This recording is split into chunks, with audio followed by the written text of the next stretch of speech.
మీకే ఘనతలు చెల్లిస్తూ ప్రతి అంధకారాన్ని బంధిస్తుంటున్నాం, ప్రతి చీకటిని లయపరుస్తుంటున్నాం, ప్రతి దురాత్మ శక్తి సామర్థ్యాలను దూరపరుస్తుంటున్నాం. వేస్తున్నామమ్మ ద్వారా నీ సన్నిధి మమ్మల్ని కమ్ముకొనును గాక, నీ వాతావరణం మమ్మల్ని కమ్ముకొనును గాక, మీ ప్రసన్నత మమ్మల్ని ఆవరించును గాక, దేవదూతల యొక్క సహాయ సహకారాలు మాకు ఉండును గాక. నీ నామము ద్వారా ప్రభా నీ భక్తులకు నీ దూతలను పంపిస్తానన్నావు నాయన.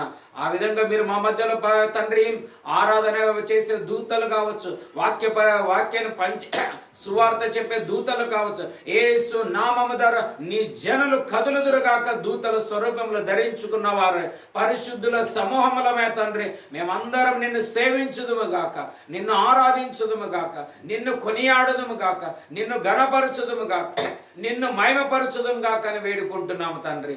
మీరుండి మమ్మల్ని నడిపించండి నాయన. రాగలిగిన బిడ్డలు నాయన, ఆశ కలిగిన ప్రాణాలను తండ్రి తృప్తిపరచండి నాయన. కలిగిన వారి ఆకలి తీర్చబడును గాక, దప్పిగొన్న వారి యొక్క దప్పిక తీర్చబడును గాక, బరువులు మోయిచున్న వారి యొక్క బరువులు దించబడును గాక.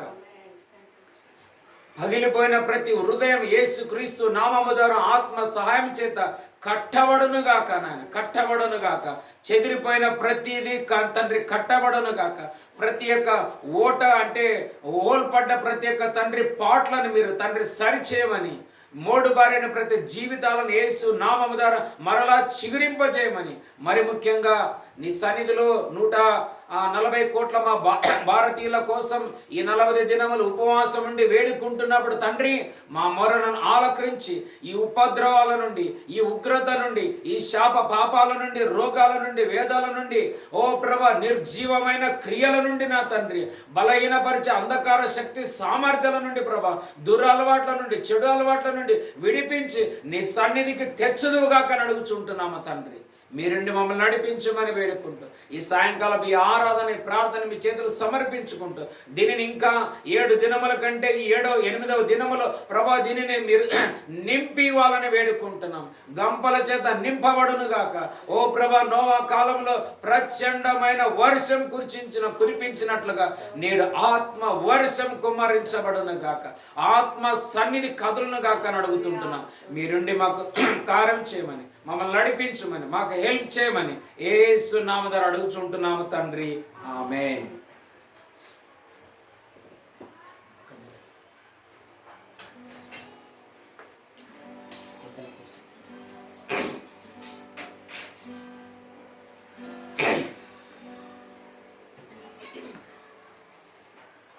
ఈ సమయంలో మనమందరం కలిసి ఒక పాట పాడదాం. లెమ్ము తేజరిల్లుము అని నన్ను ఉత్తేజపరిచిన నా యేసయ్య అనే పాట పాడుతూ ప్రభుని మనం అందరం కలిసి ప్రభుని మనం స్తుతించుదాం. హల్లెలూయా. మనం ఈ విధంగా నిలబడుకొని దేవుని స్తుతిస్తున్నాం, ఆరాధిస్తున్నామంటే ఆయన చేసిన ఉత్తేజం అన్నమాట. అపోస్తుల పౌలు ఒక మాట అంటాడు, నన్ను బలపరచు వానియందు నేను సమస్తము చేయగలనన్నాడు. నేడు నేనేమైనాను కేవలం ఆయన కృప నాకు ఈ బలాన్ని ఇచ్చింది అన్నట్లుగా మనల్ని ఈ విధంగా ఈ సేవ చేయడానికి, ఈ పరిచర్య చేయడానికి, ఈ విధంగా 40 దినములు దేవుని సన్నిధిలో గడపడానికి మన బలము కాదు, మన పరాక్రమం కాదు, మన తలాంతులు కాదు, మన గిఫ్ట్లు కాదు, మనకు ఏది కానే కాదు, కేవలం ఆయన కృప, ఆయన సన్నిధి, ఆయన మంచితనం, ఆయన ప్రేమ ఉంటున్నది. హల్లెలూయా. లెమ్ము తేజరిల్లుము అని నన్ను ఉత్తేజపరచిన నా యేసయ్యా. లెమ్ము తేజరిల్లుము అని నన్ను ఉత్తేజపరచిన నా యేసయ్యా.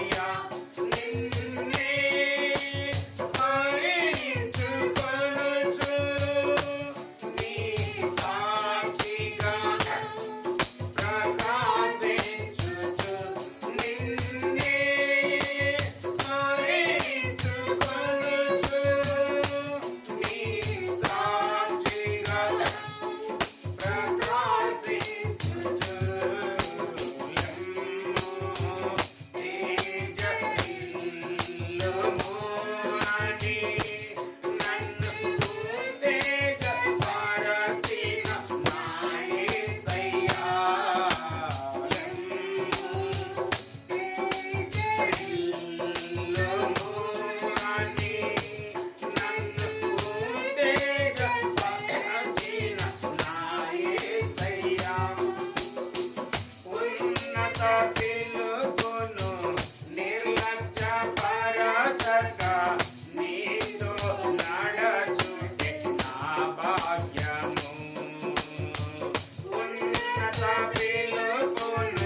నిజంగా యేసు దేవుడు ఎంత మంచివాడో. హల్లెలూయా.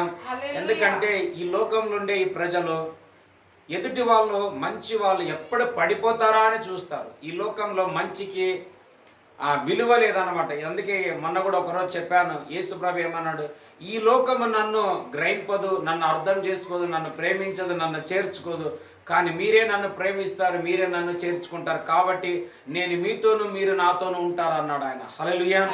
అంటే ఆయన మంచితనాన్ని ఈ లోకము ఎక్సెప్ట్ చేయలేదన్నమాట, అది ఇష్టం లేదు కాబట్టి. కానీ వెతుకుతుంటున్న వారమైన మనకు ఇంత ప్రేమను చూపిన దేవునికి మహిమ కలుగునుగాక. హల్లెలూయా. ఈ సమయంలో ఇంకొక పాట పాడదాం అందరం కలిసి. మహాగణుడవు మహోన్నతుడు పరిశుద్ధ స్థలములలోనే నివసించు వాడవు అనే పాట పాడుతూ ప్రభుని మనం అందరం కలిసి స్తుతించాలి అంటున్నాం.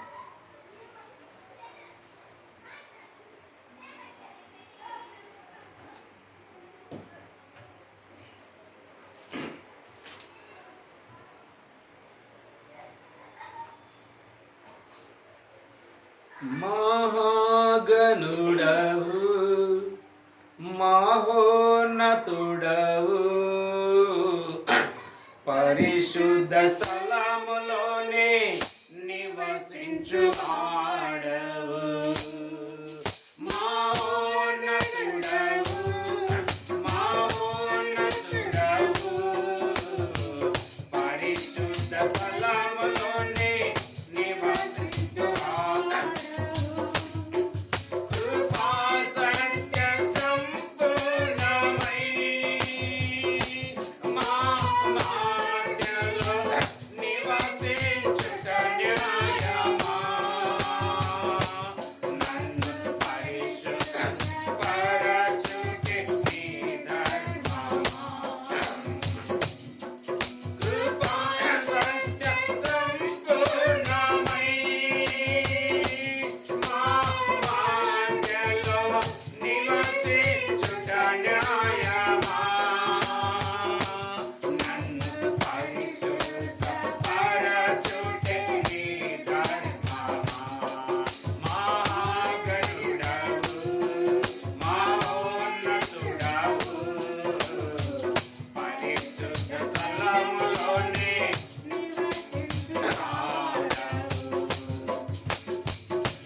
హల్లెలూయా.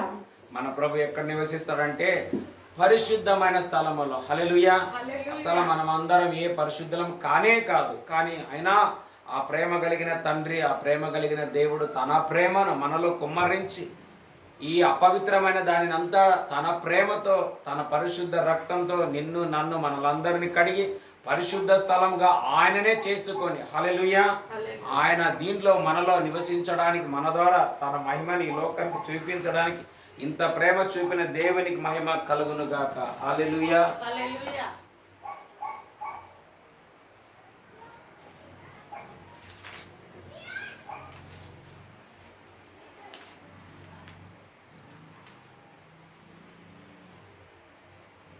ఈ సమయంలో మనం ఇంకొక పాట పాడదాం అందరం కలిసి.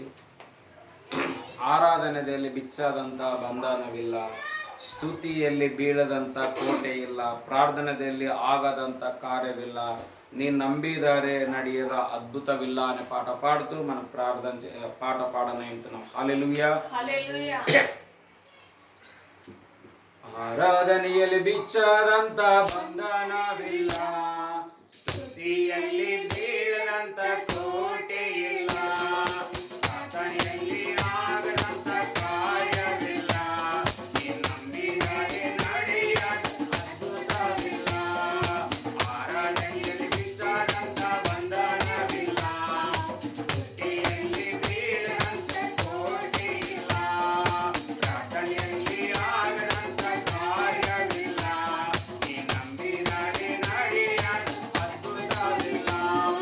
ನೀನಾರೆ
యేసు నామములో ఇది జరగదు అనడానికి సందేహం లేదు. హల్లెలూయా.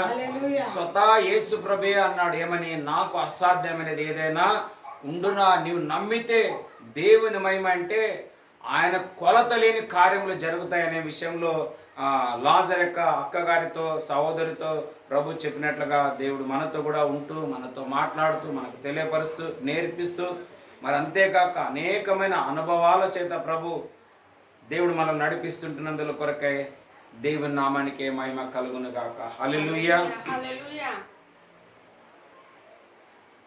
నిన్నను ನೋಡಬೇಕು యేసయ్యಾ,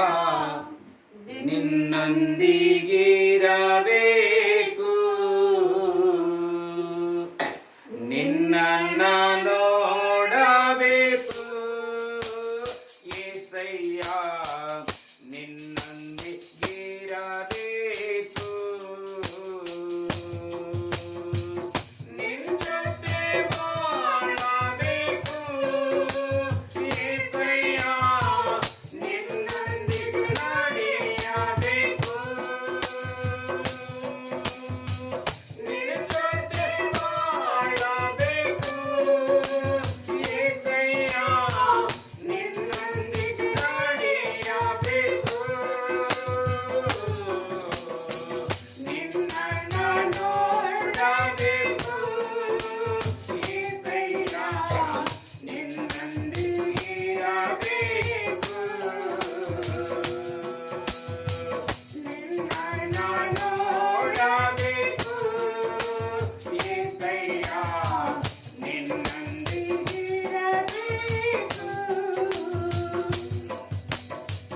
ಬಳಿಯಾಗ ಬಂದ ನನ್ನನ್ನು ಆಶೀರ್ವದಿಸಿದೆ ನೀ, ಬಳಿಯಾಗ ಬಂದ ನನ್ನನ್ನು ಆಶೀರ್ವದಿಸಿದೆ ನೀ, ನಿನ್ನನ್ನು ನೋಡಬೇಕು యేసయ్యಾ, ನಿನ್ನೊಂದಿಗಿರಬೇಕು,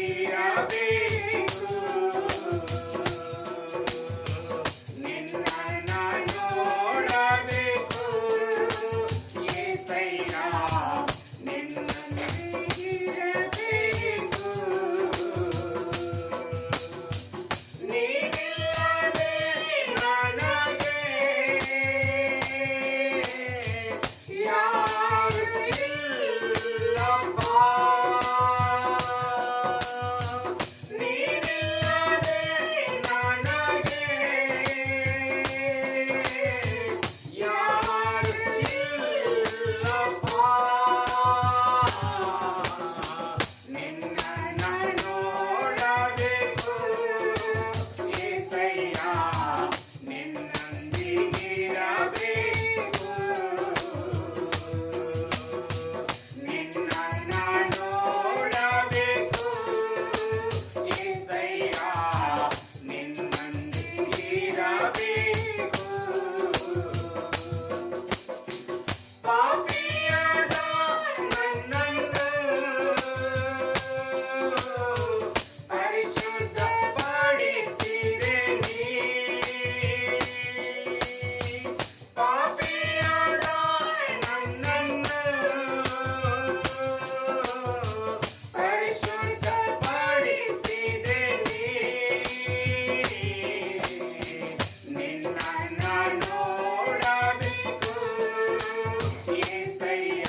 పాటల్లో మనం ఏమంటున్నాం?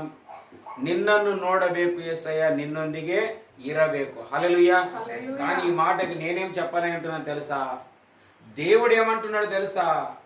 నీవు నాకు ఉండాలని కాదు, మనము ఏమని నిన్నను నా నోడಬೇకని అంటున్నాం కదా. దేవుడు ఏమంటున్నాడంటే నేను ఎప్పుడెప్పుడు మిమ్మల్ని చూడాలని ఉంటున్నాను, నేను ఎప్పుడు మీతోనే ఉండాలంటున్నాను, కానీ మీరే నన్ను స్వీకరించుకోవటం లేదని బైబిల్ ఉంటుంది. అందుకే ఆది కాండంలో మనం చదివితే దేవుని ఆత్మ అంటే నేను ఎప్పుడు ఈ మనుషులతో వాదించను, వాళ్ళు నన్ను స్వీకరించడం లేదు కాబట్టి వాళ్ళకు నాకు సపరేషన్ కేవలం వాళ్ళ ఈ శరీర లైఫ్ 120 సంవత్సరాలే ఉంటుందని దేవుడు ప్రకటించినాడు అనమాట. హల్లెలూయా. ఇశ్రాయేలు ప్రజలు దేవుని నమ్మనందు వల్ల ఆయన దుఃఖపడి వారిని విడిచి వేరే పట్టణాలకు వెళ్ళాడని బైబిల్లో రాయబడ్డది. హల్లెలూయా. కానీ మన దగ్గరికి వచ్చిన మన తండ్రిని, మన డాడీని, మన ప్రభుని, మన యేసయ్యని మనం ఎంత మాత్రము త్రోసివేయకూడదు. హల్లెలూయా. ఈరోజు ఎంతో మంది పిల్లలు ఏమేస్తే పిల్లల కోసం తల్లిదండ్రులు ఎంతో కష్టపడి సమస్తం సంపాదించి నా పిల్లలు, నా కుమారులు, నా కుమార్తెలు, నా బిడ్డలని అన్నిటిని వారికి సమస్తం ఇస్తే, కానీ వయసు అయినప్పుడు తల్లిని తండ్రిని చూడకుండా ఎక్కడో మధ్యదారులు వదిలేసి అనాథాశ్రమంలో వదిలేస్తే పాపం ఆ తల్లిదండ్రులు ఎంత బాధపడుతున్నారో.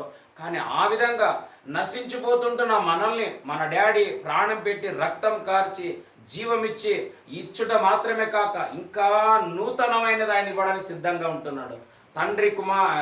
తప్పిపోయిన కుమారుడు ఇంటికి తిరిగి వస్తే తండ్రి ప్రశస్తమైనది. అందుకే నిన్న ఒక మాట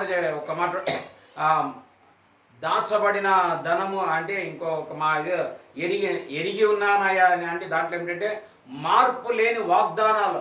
ఈరోజు కూడా నేను వాక్యంలో చెప్పాలంటున్నా, దేవుడు ఎట్లా అంటే దాచబడిన ధనం అనమాట. ఆ ధనం ఎట్లుంటుందంటే నీవు తీసే కొద్దీ ఇంక్రీజ్ అవుతుంది, కానీ అది తగ్గడానికి వీలు లేనే లేదు. అలాంటి ధనము మన మధ్యలో ఉంటున్నది కాబట్టి దానిని మనం మహిమపరుద్దామా. హల్లెలూయా.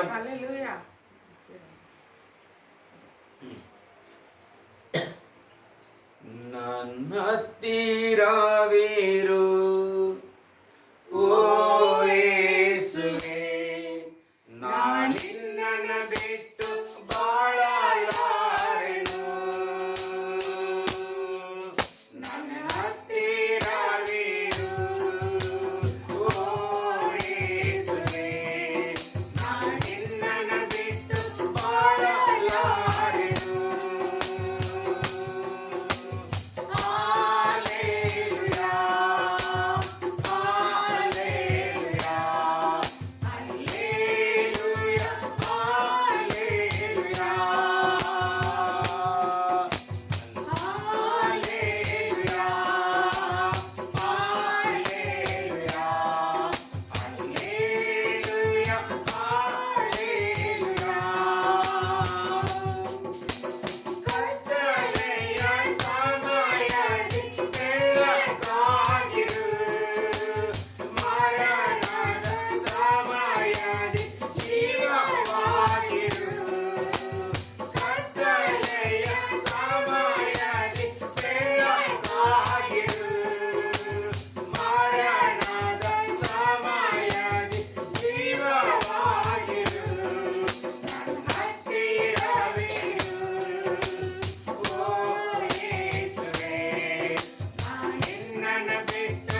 ವಾಕ್ಯ ಓದುವ ಸಮಯದಿ ಗುರುವಾಗಿರು, ಪ್ರಾರ್ಥಿಸುವ ಸಮಯದಿ ದೇವರಾಗಿರು. ನಿನ್ನ ವಾಕ್ಯ ಓದುವ ಸಮಯದಿ ಗುರುವಾಗಿರು, ಪ್ರಾರ್ಥಿಸುವ ಸಮಯದಿ ದೇವರಾಗಿರು. ನನ್ನ ಹತ್ತಿರವಿರು, ಓ ಯೇಸುವೇ, ನಾನಿನ್ನನ್ನು ಬಿಟ್ಟು ಬಾಳಲಾರೆನು. ನನ್ನ ಹತ್ತಿರವಿರು, ಓ ಯೇಸುವೇ, ನಾನಿನ್ನನ್ನು ಬಿಟ್ಟು ಬಾಳಲಾರೆನು. Hallelujah, hallelujah, hallelujah,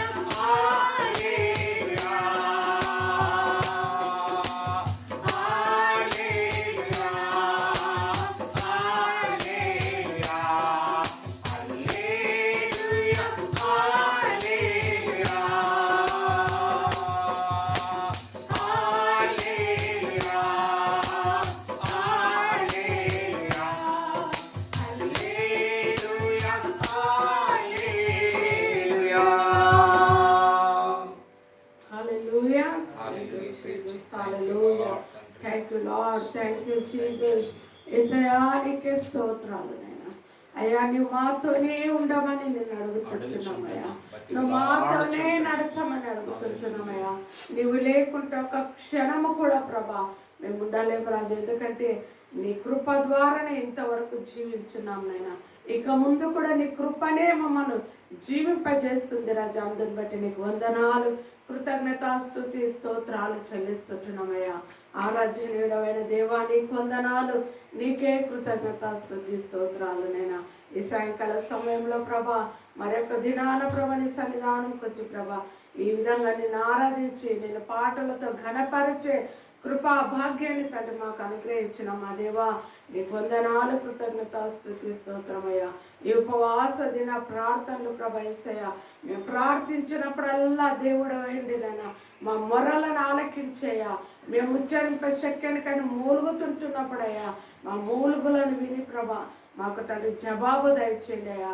ఎవరెవరు ఏ ఏ బంధకాలలో ఉంటున్నారో నువ్వు ఎరిగిన దేవుడో ప్రభా. ఎవరెవరు ఏ కట్లతో తండ్రి కట్టబడి ఉంటున్నారో నీకు తెలుసు రాజా. కేవలం నీ ఆత్మ మాత్రమేనైనా మమ్మల్ని విడిపించగలదు ప్రభా. మాకు తండ్రి యేసయ్యా విడుదల దయచేయగలదు యేసయ్యా. అందుని బట్టి నీకు వందనాలే. నీ ఆత్మకునైనా మా ప్రాణ ఆత్మ శరీరాలు సమర్పిస్తుంటున్నామయ్యా. మీరే మా మధ్య నుండి మమ్మల్ని నడిపించండి. పరిశుద్ధాత్మ కార్యములు ప్రభా మా మధ్యలో జరుగును గాక. నీ ఆత్మ సన్నిధినైనా ఇక్కడ బలముగా వచ్చును గాక రాజా. అపవిత్రమైన కార్యములన్నీ యేసు నామములో లయమైపోను గాక రాజా. నీ సన్నిధి నీ కృప మాకు తోడుగా ఉండి నడిపించును గాక. అవును ప్రభా తండ్రి ఈ సమయంలో నీ దాసుడునైనా నీ వాక్యాన్ని తండ్రి మాకు బోధిస్తుంటున్నప్పుడయ్యా దాసునిలో మీరుండి మాతో మాట్లాడండి. నీ దాసుని బలపరచండి, అభిషేకించండి, నీ ఆత్మతో నింపి నడిపించి మీ నామాన్ని తండ్రి మహిమ పరుచుకోమని సమస్త స్తుతి ఘనత మహిమ ప్రభావాలు మీకు మాత్రమే చెల్లించుకుంటూ మమ్మల్ని మేము తగ్గించుకొని మీ నామమును ఇచ్చిస్తూ మా ప్రియ రక్షకుడైన యేసయ్య నామమును అడిగి వేడుకుంటున్నాము తండ్రి. ఆమేన్. దేవుని యొక్క నామానికే మహిమ కలుగును గాక. ప్రభు యొక్క కృపను బట్టి, ఆయన యొక్క సన్నిధిని బట్టి, ఆయన తోడు నీడను బట్టి ఇప్పుడు మనం పాడి ఉంటున్నాం కదా. ప్రార్థించే సమయంలో నీవు దేవుడివై ఉండు, నాకు అప్పు ఉన్నట్లయితే నాకు తండ్రిగా ఉండి నా భారాన్ని నువ్వు మోయము దేవా అని మనము ప్రభుని అడిగి ఉంటున్నాం. హల్లెలూయా. కానీ చాలా మన పాటలు పాడడం మంచిది, బైబిల్ చదవడం మంచిది, కానీ మన జ్ఞానంతో దేవుని జ్ఞానాన్ని, దేవుని ప్రేమని మనం అర్థం చేసుకోవడం చాలా కష్టం అన్నమాట. దేవుడే పరలోకమైన ఉన్నతమైన సింహాసనాన్ని విడిచిపెట్టి మనల్ని వెతికి మన దగ్గరికి వచ్చి మన బరువులు దించి ఆయన ప్రేమ అనే బరువును మన పైన మోపి ఉంటున్నాడంట. హల్లెలూయా. నేను బిస్కెట్ కంపెనీలో పనిచేస్తున్నప్పుడు నాకు మంచి శాలరీ ఉండేదన్నమాట, మంచి శాలరీగా ఉండేది. కానీ అయినా నాకు సమాధానం ఉండేది కాదు. నాకు ఎందుకు సమాధానం లేదంటే పనిలో పెట్టే ఇబ్బందులు ఒకటి కాదు, రెండు కాదు, ఇంతంత కాదు, అలాగ ఉండేది ఒకటి. రెండోది ఏమిటంటే నేను ఎంతగా నాకున్న అప్పులు నేను తీర్చుకోవాలని ప్రయత్నం చేశానో అప్పులు పెరిగినాయి కానీ తరగలేదన్నమాట. హల్లెలూయా. ఇలాగ ఎన్నో సంవత్సరాలు వెళ్ళిపోయింది. అప్పుడు ఒకసారి ఆలోచన చేయడానికి నేను ప్రారంభించాను. ఏమైంది ఇంతకీ? నేను ఇంత బాగా ఓవర్ టైం పైన ఓవర్ టైం చేస్తున్నాను, కష్టం పైన కష్టం చేస్తున్నాను. మరలా ఇంకోటి ఏమిటంటే ప్రతి సంవత్సరం మేము 5 మంది సూపర్వైజర్ ఉంటారు. 5 మందికి నేనే హెడ్ అన్నమాట. మా యొక్క సెక్షన్లో నేనే వాళ్ళందరికీ ఇంక్రిమెంట్ కాకపోయినా నాకు ఖచ్చితంగా సంవత్సరంలో 500 1000 రూపాయలు నాకు ఇంక్రీజ్, నేను వద్దన్నా కానీ ఇంక్రీజ్ అవుతూనే ఉంటుంది. నా పనులు అట్లా ఉంటాను. ఇంత ఉండి కూడా నాకు ఒక పక్క అప్పు పెరిగేది, రెండో పక్క సమాధానం ఉండేది కాదు. ఈ విధంగా నేను ఒకసారి మనసులో ధ్యానం చేయడానికి, మనసులో ఆలోచన చేయడానికి ప్రారంభించాను కొన్ని సంవత్సరాల తర్వాత. అంటే నేను పని చేయొచ్చు నా 12 ఏళ్ల తర్వాత, దాదాపు 10-12 సంవత్సరాలు నేను బిస్కెట్ కంపెనీలో పని చేసుకుంటూ వచ్చాను. అప్పుడు ఆలోచన చేశాను. అప్పుడు నాకు ఎక్కడో ఒక మనసు తట్టింది. ఏమని? మరి ఎందుకు మనకు సమాధానం లేదు కదా, సమాధానం ఎక్కడ దొరుకుతుంది? హల్లెలూయా.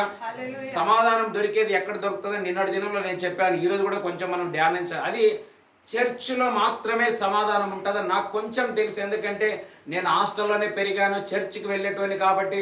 మరి మేము ఆరాధించే దేవతల కంటే కూడా యేసుక్రీస్తులో ఉన్న ప్రేమ మంచిదేమిటో నాకు కొంచెం తెలుసు కాబట్టి అందుకే నేనేమనుకున్నాను, సర్లే ఒకసారి చర్చికి వెళదాం అనుకున్నాను. చర్చికి వెళితే ఏమైపోయింది, ఆ రోజు నేను కొద్దిగా వాక్యము చెప్పింది విన్నాను నేను కూడా కొంచెం. కానీ ఇంటికి వెళ్ళిన తర్వాత ఆ రోజు నిద్రపోయినప్పుడు ఏమైందంటే ఏదో నాలో తెలియని ఒక సమాధానం వచ్చిందనమాట. హల్లెలూయా. సమాధానం వచ్చింది. మరలా అప్పుడు ఒక డిసిజన్ చేసినాను, అరే నేను ఏదేమన్నా కానీ సండే రోజు నేను చర్చికి వెళ్ళాలా. నిన్న కూడా చెప్పాను కదా వాక్యం ఏమని, విశ్రాంతి దినమును మనం నిర్లక్ష్యపరచకూడదు.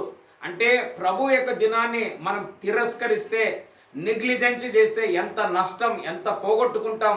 ఎంత కొండలున్నా కానీ కొంతమంది ఏమంటారు, మనం చర్చికి పోతే ఏముంది, పోకపోతుంది, మనకేం తక్కువ, మనకు రైల్వే జాబ్ ఉంది, 4 ఇండ్లది 5 ఇండ్లది బాడుగలు వస్తాయి, అక్కడ నుంచి ఇక్కడ నుంచి వడ్డీలు బడ్డీలు అన్ని మనకేం నెల అవుతుంగా లక్షలు వస్తాయని.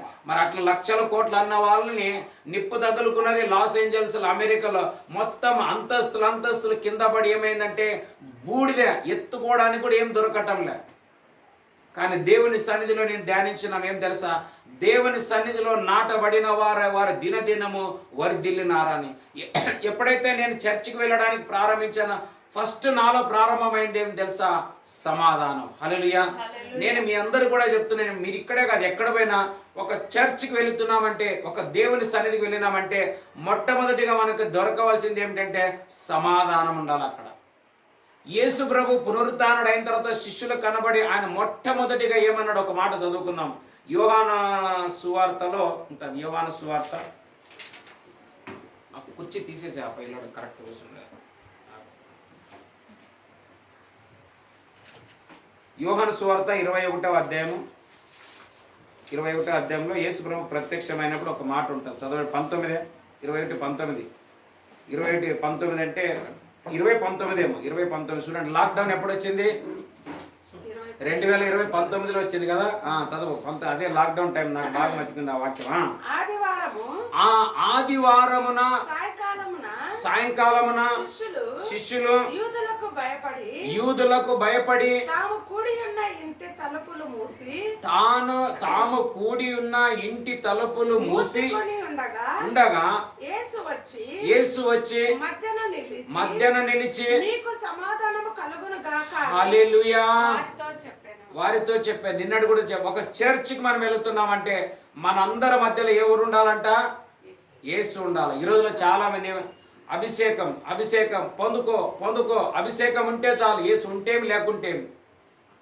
ఇవన్నీ కరిగిపోతావు. ఒక దినం వచ్చినప్పుడు పడిపోతాయి. ఇవన్నీ బైబిల్లో రాబడేది, దేనిని నీవు ఎక్కువగా ప్రేమిస్తావో, దేనిని నీవు ఎక్కువగా ఆశిస్తావో అదే ఒక దినం నిన్ను దేవుని నుండి దూరం చేస్తుందంట. కానీ యేసును మనలో చేర్చుకుంటే ఏది దూరం కాదు, అన్ని మన దగ్గరకు వచ్చేస్తాయి. హల్లెలూయా. అందుకే మనకు అభిషేకం కావాలా, హీలింగ్ పవర్ కావాలా, డెలివరెన్స్ పవర్ కావాలా, ప్రాఫెసీ కావాలా, వాక్యవరం, అన్య భాషల అర్థం, దేవుని యొక్క గిఫ్ట్లు ఏముండో అన్నీ కావాలా. వీటన్నిటికి మించి యేసే మన మధ్యలో ఉండాలి. హల్లెలూయా. యేసు లేకుంటే ఎంత పెద్ద బిల్డింగ్ ఉండొచ్చు, ఎంత పెద్ద లక్షలాది మంది, కోట్ల మంది మన చర్చిలో మెంబర్షిప్లు అయి ఉండొచ్చు, మనకు లక్షల కోట్ల కానుకలు వచ్చి అకౌంట్లో పడుతుండొచ్చు, పెద్ద పెద్ద మీటింగ్లు చేయొచ్చు, మన బహుమానం అన్నీ చేస్తుంది. యేసు లేనిదంతా సున్నా. అందుకే స్టీవెన్ అయ్య గారు ఒక పాట పాడాడు, అన్నీ ఉన్నా యేసు నీలో లేకపోతే సున్నా అన్న ఒక పాట పాడినాడు ఆయన. హల్లెలూయా. అందుకే ఒక పాట ఇంకోటి ఉంది, నీవు లేని రోజు అసలు రోజే కాదయా, నీవు లేని బ్రతుకు అసలు బ్రతుకే కాదయా, నీవే లేకపోతే నేనసలే లేదయా, ఉప్పే లేకపోతే అసలు రుచియే లేదయా. కదా, ఎంత మంచి వంట చేసినా ఉప్పు లేదనుకోండి ఏమైపోతుంది? సహోదరులకు బాగా తెలుసు. హల్లెలూయా. ఒకసారి ఏమైంది, నేను కూడా ఏదో పనిలో వీళ్ళు ఎక్కడికో పోయినారు, ఏదో పని తెలుదు, ఇంకా నాకు ఏదో ఒక పని అప్పగించినారని కూర చేసి బాగా పట్టా నాకు 4-5 విజిల్ డర్ర టూస్ అని ఒక 5 విజిల్ వచ్చినాయి. ఇంకా ఉడికిందా లేదా అని తీసిన తర్వాత ఒక ముక్కాట్లు వేసుకొని చూస్తే సప్పగుంది. అసలు ఉప్పేయలేదు, అన్నీ వేసినా నేను ఉప్పేసి ఉడకబెట్టలేదు దాన్ని. మళ్ళా చూడు ఏం చేసినా అప్పుడే మళ్ళీ ఉప్పేసి 2 విజిల్ కొడితే అప్పుడు టేస్ట్ వచ్చింది. చూసినారా, ఎంత ఉంటే ఏముంది, ఉప్పు లేకుండా. యేసు లేనిది స్థలం రుచే లేదు. హల్లెలూయా. అలా కాకుండా మనం అందరం అడుగుదాం, అయ్యా నీ ఉప్పు అయినా నీవే మాకు ఉందువుగాక. హల్లెలూయా. ఈ చీకటి లోకంలో ఆయన వెలుగు ఉండాలి. ఒక పాస్టర్ ఉంటేమే లేకపోతే. ఇప్పుడు ఎంతో మంది పాస్టర్లు మేము ఉంటే నడుస్తుంది అన్న వాళ్ళు కరోనా టైంలో అబ్బో 1000 మంది నిద్రపోయినరు. మరి కొంతమంది నేను చనిపోతే అక్కడనే పెట్టాలా ఇక్కడనే పెట్టాలన్న, మరి కొంతమంది విశ్వాసులు కూడా పాస్టర్లకి ఎట్లా డిమాండ్ చేస్తారంటే, మా ఇంట్లో వాళ్ళు చనిపోతే నువ్వు దినంకి రావాలా, దినంకి వస్తేనే అప్పుడు మీ చర్చికి వస్తాం, లేకుంటే లేదా అన్నారు. మరి లాక్ టైంలో మీ దినాలకు ఎవరు వచ్చిండ్రు? కరోనా వచ్చింది, కరోనా అంబులెన్స్. ఎంత బాధ. చాలామంది వాక్యాన్ని చదవటం లేదు. హల్లెలూయా. అందుకే దేవుడు మన మధ్యలో ఉంటున్నందుల కొరకే ఆయన ఏమన్నాడు చదవమాట 20:19, సాయంకాలంన శిష్యులు యూదులకు భయపడి తాము కూడిన ఇంటి తలుపులు మూసుకొని ఉండగా యేసు వచ్చి మధ్యన నిలిచి మీకు సమాధానము కలుగును గాక అని వారితో చెప్పాను. హల్లెలూయా. సమాధానం ఇచ్చే డాడీ మనతో ఉండును గాక. హల్లెలూయా. అన్ని ఉండి నాకు సమాధానం. ఈ లోకంలో మనం అందరం ఏమి ఆశిస్తున్నాం? అన్నిటికంటే. అందుకే రాజులు ప్రధానులు మనుషులు అందరి కోసం సుఖముగాను సౌఖ్యముగాను బ్రతుకు నిమిత్తం అందరి నిమిత్తం ఏం చేయాలంట? ప్రార్థనలు విజ్ఞాపనలు చేయాలంట. ఇదే మనం చేస్తున్నాం ఈ 40 రోజులు. మన భారతీయులు అందరి కోసం మనం ప్రార్థన చేస్తున్నాం. వాటితో పాటు మొదటిగా మనము సుఖంగా సౌఖ్యంగా ఈ ప్రయాణంలో మనము నడుస్తూ ఉండాలి. చదువుకుందాం. ఈరోజు మన వాక్యం చదువుకుందాం. ఒక వాక్యాన్ని కీర్తనల గ్రంథము 34వ అధ్యాయము 11-12 వచనాలు మనం చదువుకుందాం. Book of Psalm chapter 34 verse 11 and 12. 34వ అధ్యాయము 11-12 వచనాలను మనం చదువుకుందాం. పిల్లలారా మీరు వచ్చి నా మాట వినుడి. దేవుని యందలి భయము భక్తిని మీకు నేర్పేదను. బ్రతుక గోరువాడు ఎవడైనా ఉన్నాడా? మేలు పొందుకొనుచు అనేక దినములు బ్రతుక గోరు వాడెవడైనా ఉన్నాడా? చెడ్డ మాటలు చాలు. హల్లెలూయా. ఉన్నాడా అనే మాటకి అక్కడ క్వశ్చన్. అంటే ఇప్పుడు చాలా మంది అన్నా ఇంకా నేను బ్రతకలేనన్నా, సాయి నాకు సరిపోలే, నాకు ఇంకా చాలన్న ఈ బతుకు, నేను చనిపోవాలనుకున్నానంటే చనిపోతానన్న వానికి దేవుడు కూడా ఏం చేయలేడు. హల్లెలూయా. కానీ నేను బ్రతకాలనుకున్నాను, ఈ సమస్యల్ని దాటాలనుకున్నాను, దేవా నాకు నీవు హెల్ప్ చేయి, సాయం చేయనంటే సాయం చేయడానికి ఆయన దిగి వస్తాడే కానీ నేను చచ్చిపోతానంటే ఎప్పుడు చచ్చిపోతాను ఆయన అడుగుతాడు. ఒక్కొక్క ఏమన్నది, నాకు ఏం లేదన్నా, ఇంకా నాకు ఇదే నేను ఇట్లా చేసి ఇచ్చినాను, అది ఒకటి అయితే చాలు, ఇంకా అదంతా చూసి నేను చచ్చిపోతానన్న. చూసేం చూడకుందేమి ఇప్పుడే పోవచ్చు కదా అని అడిగినాను వాళ్ళని. ఊకే మనం నువ్వు చచ్చిపోతానంటే సైతాన్ వెల్కమ్ బోర్డు పెట్టిన మనం ఇన్విటేషన్ కార్డు పెట్టినట్లు. ఇప్పుడు ఆ యాంటీ మాకు వచ్చి ఆ ఇన్విటేషన్ కార్డు ఇచ్చి, మీరు పలానా డేట్లో మా ఇల్లు ఒక ఓపెనింగ్ ఉంది మీరు రాండి అని ఆమె ఇచ్చి వెళ్ళిపోయింది అనమాట. రోజేం చెప్పదు, ఆ రోజు ఫోన్ కూడా చేసేది ఏం లేదు. కానీ ఆ కార్డు మనకు చూస్తే ఏమో మతికి వస్తుంది, ఈ డేట్కి ఆ ఇంటికి వెళ్ళాలని. అలాగే మనం కూడా నేను చచ్చిపోతాను అని అన్నావనుకో, నీవు ఇన్విటేషన్ కార్డు సైతానికి పంపించినట్లు అనమాట. ఇంకా చూసుకుంటూ ఉంటాడు నీ టైం, వాడు ఒక టైం పెడతాడు నీకు. ఎందుకంటే నువ్వు ఆల్రెడీ ఇన్విటేషన్ పంపించినావు కదా, దానికి తగినట్లు ఒక 4 మనసులో 4 దయ్యాలు పంపించి పలానా వాళ్ళు ఒప్పుకున్నారు పోయి తీసుకురా అని చెప్పి పంపిస్తారు. కాబట్టి ఈ 4 దురాత్మలు ఏదైనా మన 4, 2, 1 ఏదో ఒకటి నానా తిప్పలు పెట్టి అట్లా పెట్టి ఇట్లా కాదు అట్లా కాదని ఉండలో మరి బావిలో పడవు, ట్రైన్లో పడవు, కాల్చుకుంటా ఏం చేసుకుంటా చేసుకో. మన మనకి ఇల్లు ఓపెనింగ్ చేసుకుంటే చాలా నరకంలో అని పిలుచుకుంటారు అనమాట. అది అలా కాకోకుండా ఇక్కడ ఏమంటున్నారు, పిల్లలారా నిన్నటి దినంలో ఏమని చెప్పాను, చాలామంది సండే రోజు ఏ విధంగా పాటిస్తున్నారు, సండే దేనికోసం వెళుతున్నారు. చర్చ్ అంటే ఏమిటి, దేవుని ఆలయం అంటే ఏమైపోయింది ఈరోజు. మీ చర్చ్ కంటే మా చర్చ్ పెద్దది, మీ చర్చ్. ఇప్పుడు నన్ను కొంతమంది మీది చిన్న సంఘం అంట కదా అని అడిగినారు కొంతమంది. చిన్నదైతే పెద్దదైతే బైబిల్ దృష్టిలో చిన్నవాడు. ఇప్పుడు ఏసేపుకి యాకోబుకి 12 మంది కొడుకులు ఉన్నారు. ఎంతమంది ఉన్నారు? 12 మంది కుమారులు. ఇప్పుడు నీకు ఎంతమంది పిల్లలు పుట్టినారమ్మా? 2. పెద్దవాడని చిన్నవాడని భేదం చూస్తావా, లేకుంటే 2 సమానమని చూస్తావా నువ్వు? అదే సింపుల్. నిన్న వస్తేమి సంఘము, మొన్న వస్తేమి సంఘంలో 10,000 ఉంటేమి, దీంట్లో 1 ఉంటేమి. సంఘాలే దేవుని దృష్టిలో ఒకటే మనం అందరం. నీ స్తోమత 10,000 అయితే నా స్తోమత 1 కాబట్టి మనకిచ్చిన వాడు తండ్రే. హల్లెలూయా. బైబిల్ అంటది వారి స్తోమతని బట్టి వారిని ఇచ్చినాడు. ప్రేమతో ఒకరికి ఇస్తారు. ఇప్పుడు ఈమెకు ఒకే బాబు ఉన్నాడు, మేము ప్రేయర్ చేస్తాం ఇంకొక పాప కావాలని. అన్న ఇప్పుడు ఉన్నదానికే నడవడం లేదు బండి అంటే ఇప్పుడు నడుస్తుంది బండి. హల్లెలూయా. నడిచే తీరాలా. అందుకే ఇప్పుడు మనం వాక్యం చదువుతున్నాం. ఇక్కడ వచ్చిన తర్వాత ఈ స్థలాలకి ప్రార్థనకి ఇక్కడ వచ్చిన తర్వాత ఉన్న పరిస్థితిలే ఉండకూడదు. హల్లెలూయా. వాతావరణం అంతా మారిపోవాలి. మమ్మల్ని మార్చిన దేవుడు మాతో పాటు సమస్తాన్ని మార్చివేయను గాక. అందరూ అంటారు, అన్న మీరు దేవుడిని, నిన్న కూడా వీళ్ళ అక్క వచ్చింది, దేవుడు మీకేం తక్కువ చేసిండు. ఒకప్పుడు అందరూ అనుకున్నారు వీళ్ళకి అట్లా కావాలా ఇట్లా కావాలా, ఇట్లా అయితే బాగా అనుకున్న వాళ్ళే దేవుడు మీకేం తక్కువ చేయలేదు. ఇప్పుడు మీరు ఆ స్థితిలో మంచి ఇప్పుడు అప్పుడేమైంది, అప్పుడు దేవుడు లేడనా? నేను నమ్మిన వాళ్ళ నుంచి నా హృదయంలోనే ఉన్నాడు నా డాడీ. హల్లెలూయా. మా కన్న తండ్రి చనిపోయినాడేమో కానీ యేసు నమ్మిన 2025 మొదటి తేదీలో నమ్మిన ఈ రోజుకి 2005లో నమ్మితే 20 సంవత్సరాలు ప్రభు నా యొక్క దృష్టిలోనే ఉంటున్నాడు. ఫ్యాన్ అక్కడ ఉంది, ఫ్యాన్ వేసుకో.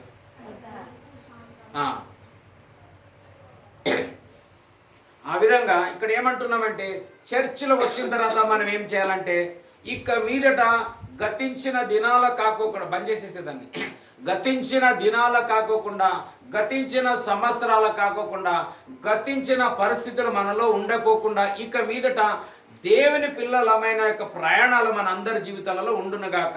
చదువుదామా మరొకసారి చదువు వాక్యం 34వ అధ్యాయం 11, 12 వచనాలు చదువుకుందాం. 34 కీర్తనలు ఇంగ్లీష్లో చదువుదాం. చదువునా book of 34 verse 11 and 12. Come you children. Come you children. Listen to me. I will teach you the fear the fear of the Lord. He is the man who desires life and loves many days that he may see God. మనం అనేక దినములు loves అని ఇంగ్లీష్లో ఉంది. ఈ దినాలను మనం ప్రేమించుకుంటూ నా ప్రభు నా దేవుడు మన జీవితాల ప్రయాణాలు సంవత్సరాలు ఎస్టాబ్లిష్ చేసినాడు. కాబట్టి ఇక మీదట బ్రతుకుట క్రీస్తే అని ఏం చేయాలంట, మనము క్రీస్తు కోసం మనం బ్రతకాల. హల్లెలూయా. నీవు యేసు కోసం బ్రతికినావంటే ఈ సర్వ ప్రపంచాన్ని దేవుడు నీకే అనుగ్రహిస్తాడు. నేను ఈరోజే ఒక దైవజనుని యొక్క ఒక మెసేజ్ విన్నాను ఒక స్థలంలో. స్మిత్ విగిల్స్వర్త్ అని ఉండేవాడు. ఏం పేరు ఆయన పేరు? స్మిత్ విగిల్స్వర్త్ అని ఒక గొప్ప అభిషేకం కలిగిన దైవజనుడు ఉండేవాడు. ఆయనలో బలమైన దైవ శక్తి, దేవుని యొక్క శక్తిని నిండుకొని ఉండేవాడు.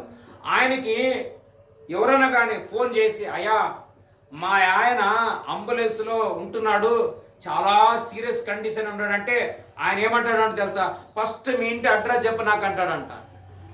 నీవు చర్చికి వస్తావో లేదో, కానుకలు ఇస్తావో లేదో, నా గురించి సాక్ష్యం చెప్తావో లేదో తర్వాత సంగతి. ఆయన అంటాడు ఫస్ట్ ఇట్లా స్థితిలో ఉన్నాడని చెప్తే చాలంట ఆయన. హల్లెలూయా. మీ ఇల్లు ఎక్కడ ఉంది, నీ అడ్రస్ ఏంటంటే ఫస్ట్ నాకు అడ్రస్ పంపాడంట. హల్లెలూయా.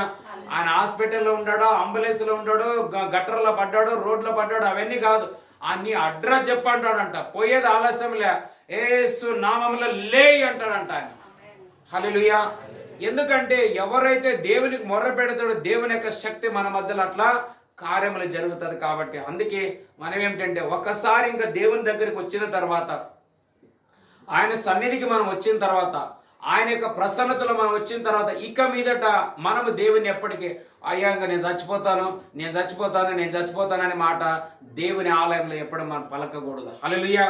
ఈ మనసులు హింసిస్తారు, ఈ ప్రజలు హింసిస్తారు, సేవకులు విశ్వాసులు అభిషక్తులు అన్న వాళ్ళు కూడా కొన్ని సందర్భాలు అప్ అండ్ డౌన్ అయ్యి అందరు మనం కొద్ది గొప్ప మాటలతో గాయాలు పరచవచ్చు. కానీ మన మధ్యలో ఉన్న నా యేసు ఏమన్నాడు తెలుసా?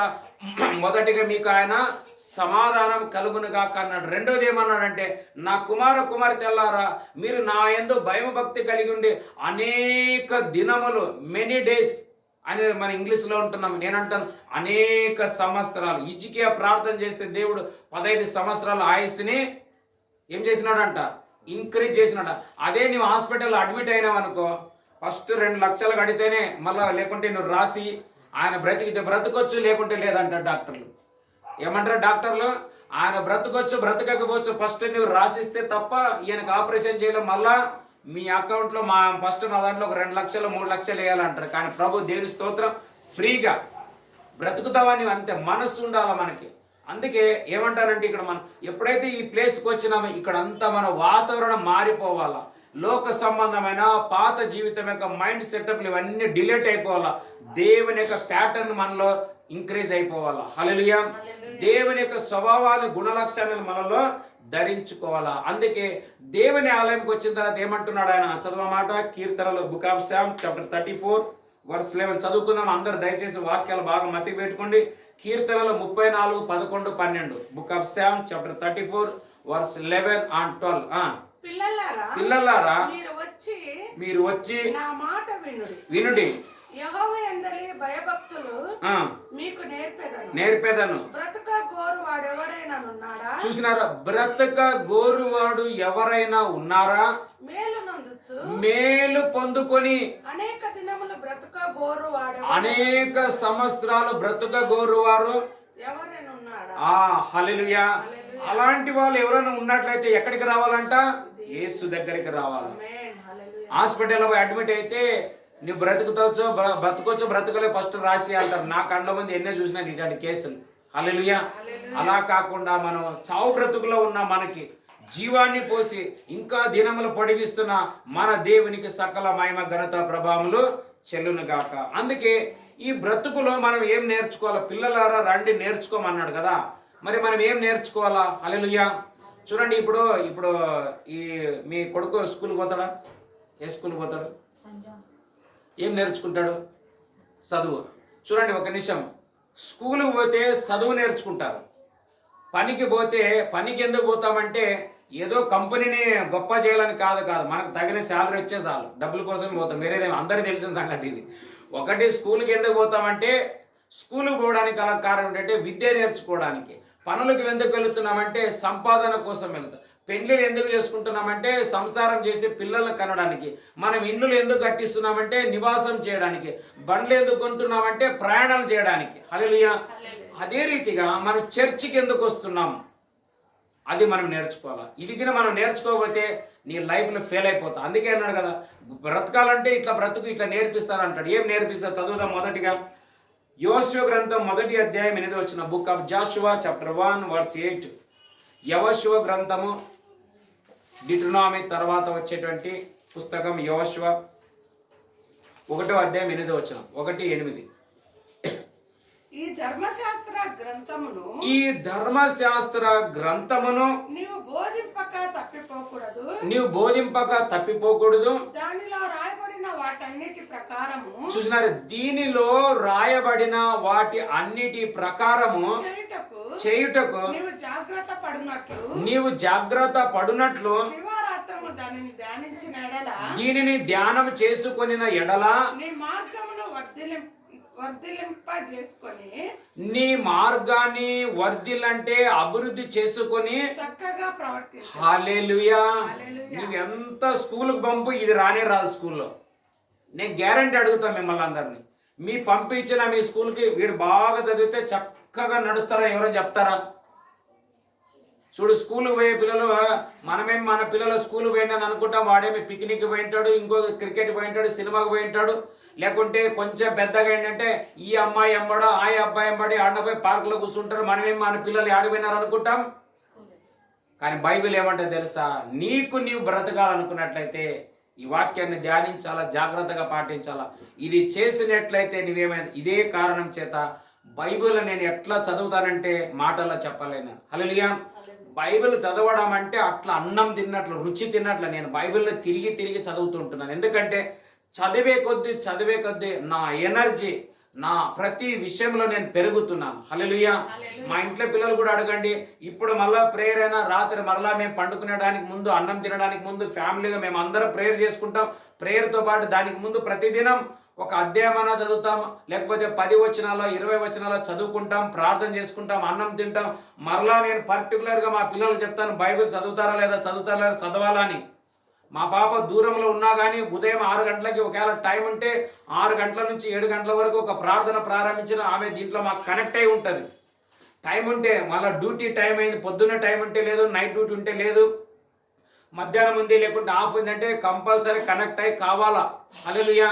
నేను మా పిల్లలకి అన్నిటికంటే నా ఆస్తి ఏం తెలుసా? చదువుదామా? ఇదే ఆదికాండంలో 18వ అధ్యాయము 19 వచనం. Book of Genesis chapter 18 verse 18-19. ఆదికాండం 18వ అధ్యాయము 19 వచనం. ఎట్లనగా దేవుడు అబ్రహామును అబ్రహాము విషయంలో ఇచ్చిన టెస్టిమనీ ఏమిటి అంటే, అతనికి నేను కలగజేయనట్లు చూసినారా, తన తర్వాత తన పిల్లలను తన ఇంటి వారును నీతిని న్యాయమును జరిగించునట్లు యెహోవా మార్గమును గైకొనుటకు అతడు వారికి ఆజ్ఞాపించినట్లు నేను అతన్ని నెరిగి ఉన్నాను. హల్లెలూయా. హల్లెలూయా. మీరు అసలైన విషయాలు వినండి దయచేసి. ఇక్కడ అబ్రాహాముకి ఇంకా పిల్లలే పుట్టలేదు. ఇప్పుడు మన వాళ్ళందరూ ఎట్లా తెలుసా, కడుపులో ఉన్నప్పుడు ఇంకా నా బిడ్డనో కొడుకు పుడితే బ్యాంక్ బ్యాలెన్స్ ఎంత పెట్టాలా, 18 ఏళ్ళ తర్వాత మ్యారేజ్ కావాలంటే ఇప్పుడు ఒక 5 ఏళ్ళు పెడదాం ఫిక్స్డ్ డిపాజిట్. ఇవన్నీ ఫిక్స్లన్నీ ఇప్పుడు కంపెనీలు అమెరికా పోయిన వాళ్ళ సంగతి చూడండి. మన ఇండియాలో ఎట్లా ఉంది పరిస్థితి, విమానాల పైన విమానాలు అన్నీ రిపీట్ వస్తున్నాయి. ఎందుకు తెలుసా, అమెరికాలో వచ్చిన నష్టం భరించలేక ఎన్నో లక్షల మందిని అమెరికా వారు దేశాలకు వెళ్ళిపోవాలి, ఉండేటట్లేదు, అన్నం లేదు, నీళ్ళు లేవు. ఏం చేస్తావు? కానీ కృప కలిగిన దేవుడు ఏమన్నాడు ఆల్రెడీ మనం ఒక వాక్యం, ఈ వాక్యం నువ్వు చదివి నువ్వు హృదయంలో పెట్టుకున్నట్లయితే దినదినము నీవు వర్ధిల్లుతావు, చక్కగా నడుస్తావు, మరణం అనేది నీకు ఉండనే ఉండదు అన్నాడు. ఇంకేం కావాలా మనకి? నా యొక్క గురి ఏముంటుందో తెలుసా, ఫస్ట్ నేను అందరికంటే వాక్యాలను నింపాలా. ఎందుకంటే వాక్యం మరణించదు. అభిషేకాలు నిలిచిపోవచ్చు, ప్రవచనాలు నిలిచిపోవచ్చు, స్వస్థతలు నిలిపోవచ్చు, డెలివరెన్స్, హీలింగ్, ఇవన్నీ అన్ని మాలో ఉన్నాయి, లేవని కాదు. ఇవన్నీ అన్నిటికంటే ముఖ్య జీవవాక్యం. వాక్యం మనల్ని బ్రతికిస్తుంది కానీ అభిషేకం బ్రతికించదు. ఒక మనిషి చనిపోయిందంటే అభిషేకం, ఆయనతో ఉన్న అభిషేకం అక్కడికి నిల్లైపోతుంది, కానీ ఆయన పంచిన వాక్యాలు మరణించనేరు. డీజే దినకర్ అంకుల్ గారు ఎప్పుడో ప్రసంగాలు చేశాడు, ఇప్పుడు వింటే ఇప్పుడే మన మధ్యలో ఉండి నాతో మాట్లాడుతున్నాడు అన్నట్లుగా ఆ వాక్యంలో జీవం ఉంటుంది. అది ఒక తండ్రి అనమాట ఆయన అనేకులకి. అలాగా మనం ఏమై ఉండాలంటే మన పిల్లలకి ఏం నేర్పాలా? చూడు, ఇప్పుడు చల్లి వచ్చిన వెంటనే ఆమె నీల్ డౌన్ చేసి ప్రార్థన చేసే లోపల ఆమెను చూసిన వాళ్ళ కొడుకు నీల్ డౌన్ వేసిండు. హల్లెలూయా. 2025లో నేను కూడా ప్రభును రక్షణ పొందినాను, తిరిగిన ఆ దినం ఒక నిర్ణయం చేసినాను, ఇక మీద దేవుని బిడ్డనై నేను ఉంటానని తీర్మానం చేస్తే అప్పుడు నేను ఇక్కడ చర్చ ముగించుకొని మెల్ల నేను పనికి వెళ్ళి బాంబేలో పూనా దగ్గర ఉంటే అక్కడ అప్పుడు మా పాప 5 సంవత్సరాలు. నేను ప్రతిరోజు నీల్ డౌన్ చేసి ప్రార్థన చేసుకుంటే నన్ను చూసిన మా పాప, నేను ఎప్పుడెప్పుడల్లా నీల్ డౌన్ చేస్తాం నేనేం చేస్తున్నా చూసి మా పాప స్టార్ట్ చేసింది. అప్పటి నుండి ఆమె దేవుల్లోనే పెరుగుతూ వచ్చింది ఇప్పటికి. హల్లెలూయా.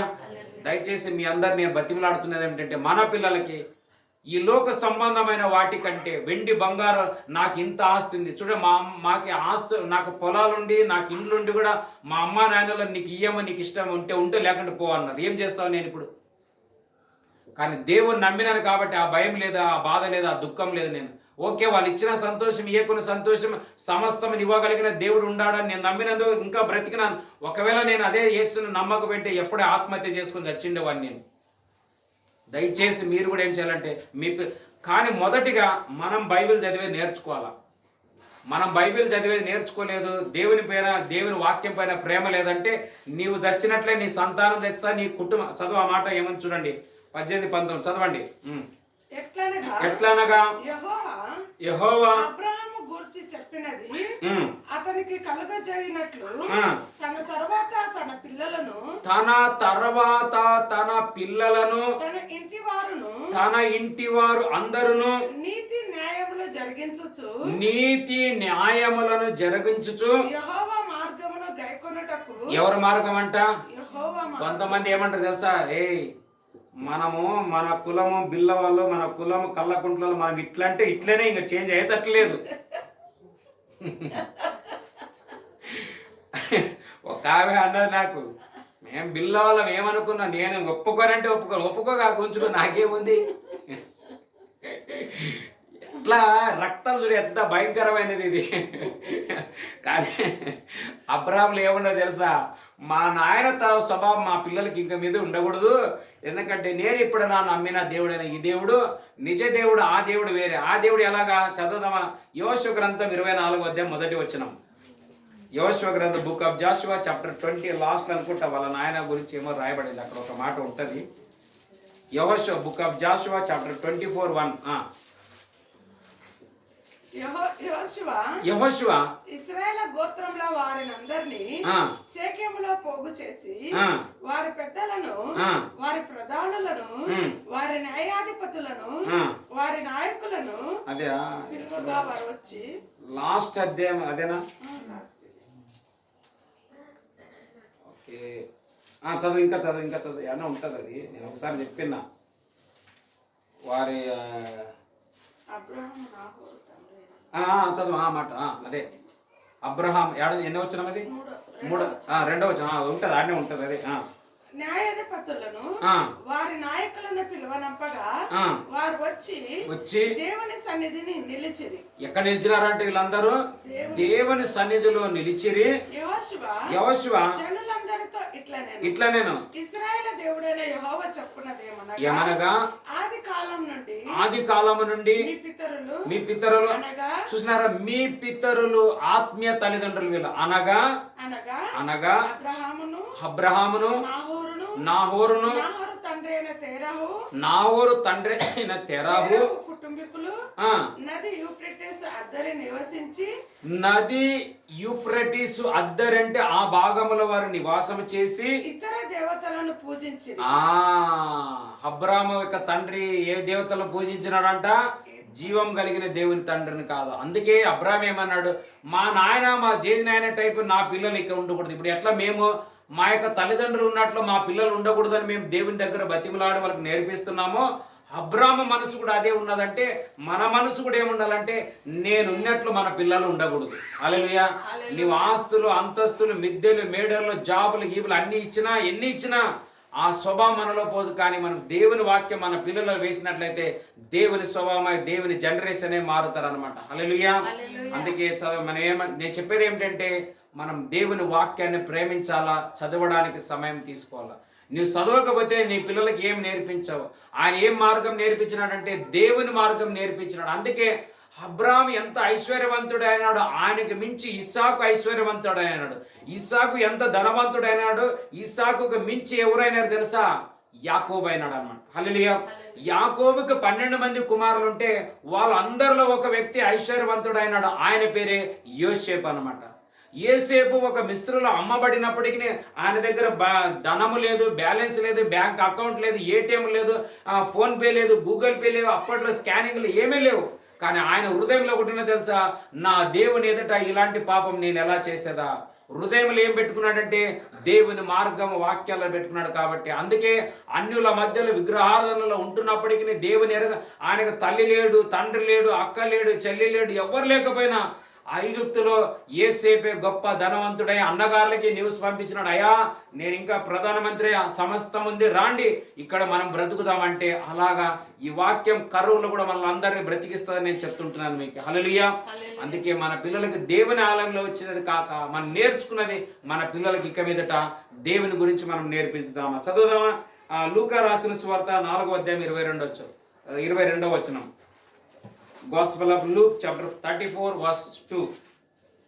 4వ అధ్యాయం 22వ వచనం. 4:22. లూకా సువార్త 4వ అధ్యాయం 22వ వచనం. Gospel of Luke chapter 4 verse 22.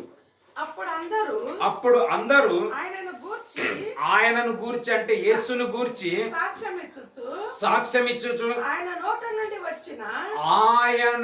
నోట నుండి వచ్చిన మనకాడి ఆడింది మాటల దయలో. అట్లా భూతం తిడతారు తెలుసా కొందరు దేవుని ప్రజల, క్రైస్తవుల, విశ్వాసులు, మేము పరిశుద్ధులు. కొంతమంది అనాయిటింగ్ అంటారు. బయటకు వచ్చి ఎంత భూతం మాట్లాడతారు తెలుసా. ఈవెన్ బయట వాళ్ళు కూడా మాట్లాడరు, అంత చెడ్డ మాటలు మాట్లాడతారు. మరి ఏమైంది ఈ అభిషేకం, ఏమైంది అన్య భాషలు, ఏమైంది ఆత్మ, ఏమైంది పరిశుద్ధత, ఏమైనా ఆయన సాక్ష్యం అంటే ఎట్లా దేవుడు అబ్రాహాం గురించి సాక్ష్యం ఇచ్చినాడో ఇక్కడున్న ప్రజలందరూ ఏమంటారంటే ఆయన గురించిన సాక్ష్యం ఏమిటంటే ఆయన దేవుని దయగల మాటలను మాకు ప్రకటించినాడు, మాకు బోధించినాడు అని చెప్తున్నారు అనమాట. ఆయన చదువు. ఆయన నోట నుండి వచ్చిన దయగల మాటలకు ఆశ్చర్యపడి ఈయన యేసేపు కుమారుడు కాడా అని చెప్పుకొనుచుండగా చూచి చాలు ఆయన గురి అక్కడ ఏమని రాబడిందంటే ఆయన దయగల మాటలు. హల్లెలూయా. స్కూల్లోకి పోతే ఇప్పుడు దయగల మాటలు కూడా లేవు. ఇంకొక విషయం చెప్తాను. ఇప్పుడు స్కూల్లో కూడా పుస్తకాలు అన్నీ చేంజ్ అయిపోతున్నాయి, పద్ధతులన్నీ కూడా చేంజ్ అయిపోతున్నాయి. నేర్పించే భయభక్తుల్లో కూడా మార్పు వస్తుంది. ఈ పుస్తకాల్లో ఏం మార్పు వస్తుందంటే యేసుక్రీస్తుని తీసివేసేసి వేరే ప్రకటించాలన్న పుస్తకాలు ప్రారంభమవుతున్నాయి. యేసుక్రీస్తు గురించి మాట్లాడకూడదు, యేసుక్రీస్తు గురించి ఎత్తకూడదు, ఆ నీతి గురించే మాట్లాడకూడదు అన్న సిద్ధాంతాలు మన వెనకల ప్రారంభమైనాయి. హల్లెలూయా. అందుకే అక్కడికంటే ఇక్కడే మన పిల్లల్ని మనం నేర్పించినామంటే వాళ్ళ స్కూలుకు పోతేమి పోకపోతేమి, మనకు జాబులు వస్తేమి లేకపోతేమి, గవర్నమెంట్ ఉంటేమి లేకపోతేమి, హల్లెలూయా, పరలోకం నిత్యం నిలిచి ఉంటుంది. అమెరికా అనేది ప్రపంచ దేశాలకి లీడర్షిప్ చేస్తుంది. ఆ దేశమే కరువుతో అయ్యా మేము బ్రతకలేకపోతున్నా మీ ఊర్లకు మీరు వెళ్ళిపోండి అంటే మరి ఏం చేస్తావు, నీ నాయకత్వం. అలాగే అన్ని స్థలాలు వస్తాయి. చూడండి ఈ యొక్క దేశంలో కూడా భయంకరమైన కరువులు రాబోతున్నాయి. దేవుని నమ్మని వారి కరువుతో చాలా మంది చనిపోయే రోజులు వస్తాయి. కానీ అలాంటి టైంలో దేవుని వాక్యం ఉంటే వాక్యం మనల్ని బ్రతికిస్తుంది. హల్లెలూయా. దయచేసి అందుకే దినదినాలు మనం అనుకున్నంత సాఫీగా మా ఇంట్లో 4 పనికి పోతాం, 5 మంది పనికి పోతాం, మంచి సాలరీ ఉంది, ఏం టెన్షన్ లేదా. రాత్రి పండుకునేటప్పుడు ఐడెక్స్ పూసుకొని వండుకోవాల్సి వస్తుంది, జెండ బాంబు పెట్టాలని డబ్బులంతా. హల్లెలూయా.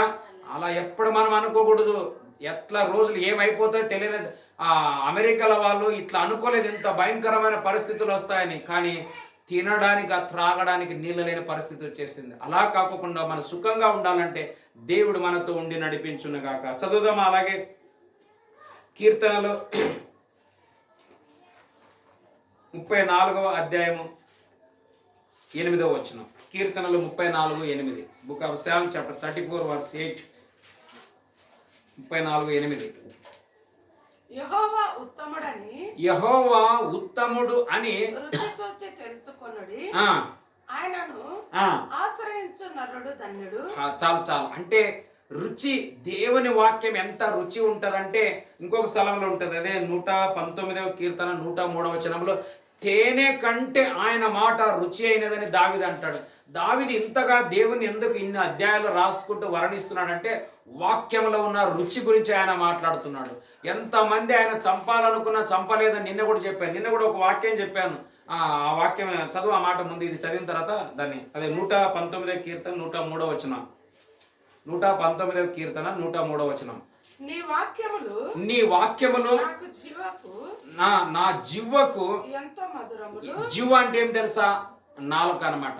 నాలుకలో తేనె పెట్టుకుంటే చేదుగా ఉంటుందా, రుచిగా ఉంటుందా? దీనికంటే రుచి ఏదైనా ఉంది అంటే దేవుని వాక్యం అన్నమాట. ఆ మనసు మనకు ఉండాల. ఇంకా అవి నా నోటికి తేనె కంటే, అవి నా నోటికి దేనికంటే, తేనె కూడా వాక్యం కిందికి వచ్చేసిందని అర్థం అనమాట. హల్లెలూయా. అండర్ ద వర్డ్ వచ్చేసింది అనమాట. హాని అని మనం చూస్తుంటున్నాం కాబట్టి దానికి మించింది. అందుకే దావీదు గురించి నిన్న కూడా చెప్పాను. కొంతమంది ఆయన చంపాలి చంపాలి చంపాలని చాలా తిరిగినారు. ఎవరైతే ఆయన చంపాలనుకున్నాడో ఆయనని ఆ కత్తి మీద పడి చనిపోయినాడు. కానీ ఆయన బ్రతికినాడు. మంచి ముదిమిలో సమస్త సుఖ సౌఖ్యములు అనుభవించి తండ్రి సన్నిధికి చేర్చాడని దావీదు గురించి రాయబడ్డది. కానీ నిన్న ఒక వాక్యం చెప్పాను, చదువుదామా? మొదటి సమూయేలు గ్రంథం 22వ అధ్యాయంలో నేనే ఒక వాక్యం చెప్పాలనుకున్నా. నిన్న అది నాకు మిస్ అయిన తర్వాత నేను వెతుకులాడాను. మొదటి సమూయేలు గ్రంథం 22వ అధ్యాయం. మొదటి సమూయేలు గ్రంథం 22వ అధ్యాయం చదువుకుందాం. 1 దావీదు అక్కడ నుండి బయలుదేరి ఇక్కడ 2వ సమూయేలు గ్రంథం 22 అనుకుంటా. 2వ సమూయేలు 22వ అధ్యాయం అనుకుంటా.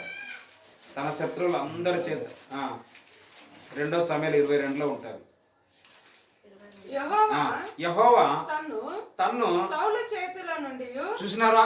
యెహోవా తన్ను సౌలు చేతిలో నుండి, తన శత్రువులందరి చేతిలో నుండి, ఎవరంట? తన శత్రువులందరి చేతిలో నుండి తప్పించిన. చాలు.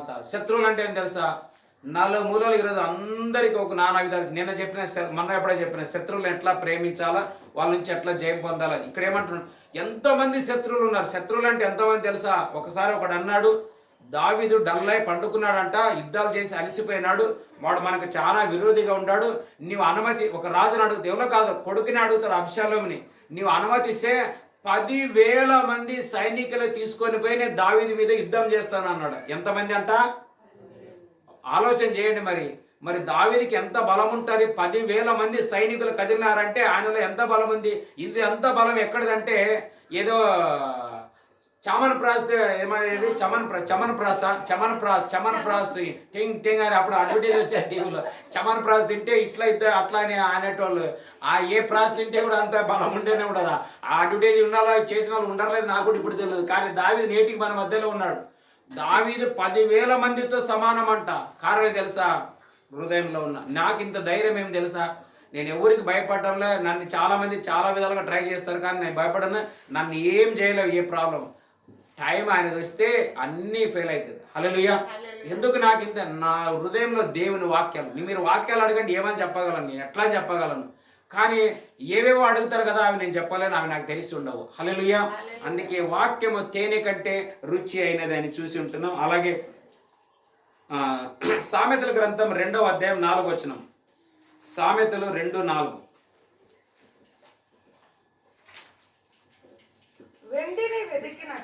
వెండిని వెదికినట్లు దానిని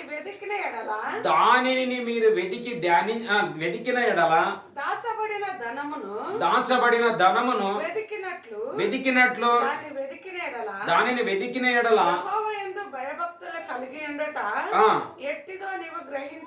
హల్లెలూయా. దీనిని నీవు వెదకాలంట. ఏం ధనం అంట ఇది? కొంతమంది కపోట్లో బంగారం పెట్టి ఉంటారు కదా, బంగారం పెట్టి పెండ్లిలకో ఫంక్షన్లకో కపోటు తెరిసే లోపల అది ఆడనే ఉండదు, గ్యాప్ అయిపోయి ఉంటుంది. ఒకసారి ఒక అక్క వచ్చింది, గుండె దడాదడ కొట్టుకుంటుంది, మొత్తం గుండె లబ్డా కొట్టుకుంది, ఫుల్ ఆయాసం. అక్క కొంచెం కూసోక్క అని కూర్చున్నది. కొంచెం కూర్చున్న తర్వాత ఏందక్క చెప్పంటే, ఏం లేదన్నా మీ దగ్గరికి ప్రార్థనకు వచ్చినామన్నది. సరే ఏమి అక్క ప్రార్థన అంటే, ఇప్పుడు ఎంతోమంది ప్రార్థనకు వస్తారు. నేను చాలామంది 100 మందిని పరీక్ష చేసిన, అన్న నేను దేవుని కోసం ఎట్లా బ్రతకాలా, దేవుని కోసం ఎట్లా జీవించాలా, నేను ఏమైనా కానీ నేను దేవునికి మీతో కలిసి నేను ఒక సహభాగిని సేవలో ఉంటానన్నా, అది నా కోసం ఎట్లా చెప్పని అడిగిన వాళ్ళు ఒక్కరు దొరకలే. ఇంకా 7 ఏళ్ళ సేవలు నాకు. అందరు నాకు పెండ్లిలు కావాలా, జాబులు కావాలా, బండ్లు కావాలా, ఇండ్లు కావాలా, వడ్డీలు పోవాలా, అప్పులు పోవాలా, పప్పులు పోవాలా, నీ ఉంటేం పోతే మాకి. అట్లా ఎక్క వచ్చి కూర్చున్నది. కూర్చున్న తర్వాత కొంచెం కూర్చుంటే నీళ్ళు ఇచ్చిన చెప్పి ఏమిటంటే, అన్న ఏం లేదన్నా, మా యొక్క కూతురు ప్రేమతో ఆమెకు జాబ్ వస్తే వచ్చిన మొదటి శాలరీ తీసి నాకు బంగారం తీసిచ్చింది. నాకు మొన్న బాగలేకుంటే హాస్పిటల్ అడ్మిట్ అయితే హాస్పిటల్లో దొంగతనం చేస్తారని ఇంట్లో పెడితే ఇంట్లోనే దొంగతనం అయింది ఇప్పుడు. కానీ ఇంకో సంగతి ఏం తెలుసా, మా బిడ్డకి జాబ్ వస్తే ఫస్ట్ శాలరీకి మొత్తం ఏం తెచ్చిందంట, తల్లికి బంగారం తెచ్చిందంట. కానీ అసలే సంగతి ఏం తెలుసా, ఏ బిడ్డ అయితే ఈమెకు బంగారం తెచ్చిందో ఆమె నర్సింగ్ చివరి 4th ఇయర్లో ఎగ్జామ్ రాస్తున్నప్పుడు ఎంత భయపడిపోయిందంటే, ఎగ్జామ్ పోతుందో తెలియదు. అట్లాంటి ఆమెకి నేనే అన్ని రోజులు ఎగ్జామ్ కోసం ప్రార్థన చేసి, నిశ్చయంగా నువ్వు జయిస్తావు, మంచి మార్క్స్లు వస్తావు వెళ్ళని చెప్పి ప్రార్థన చేసి పంపిస్తే, పాస్ అయిన తర్వాత కనీసం పాస్ అయినని కూడా ఇప్పటివరకు చెప్పలే నాకు ఆమె. కానీ దేవుని స్తోత్రం, అయినా నాకేం బాధ లేదు. ఆమెనే బంగారం తీసిస్తే ఇంట్లో దొంగతనం అయిపోయింది. ఇప్పుడు ఏం చేస్తా, ఆమె రాలే, తల్లి వచ్చింది. ఈమె కూడా ఫస్ట్ టైం కదా, మళ్ళీ నేను కాదనలేను.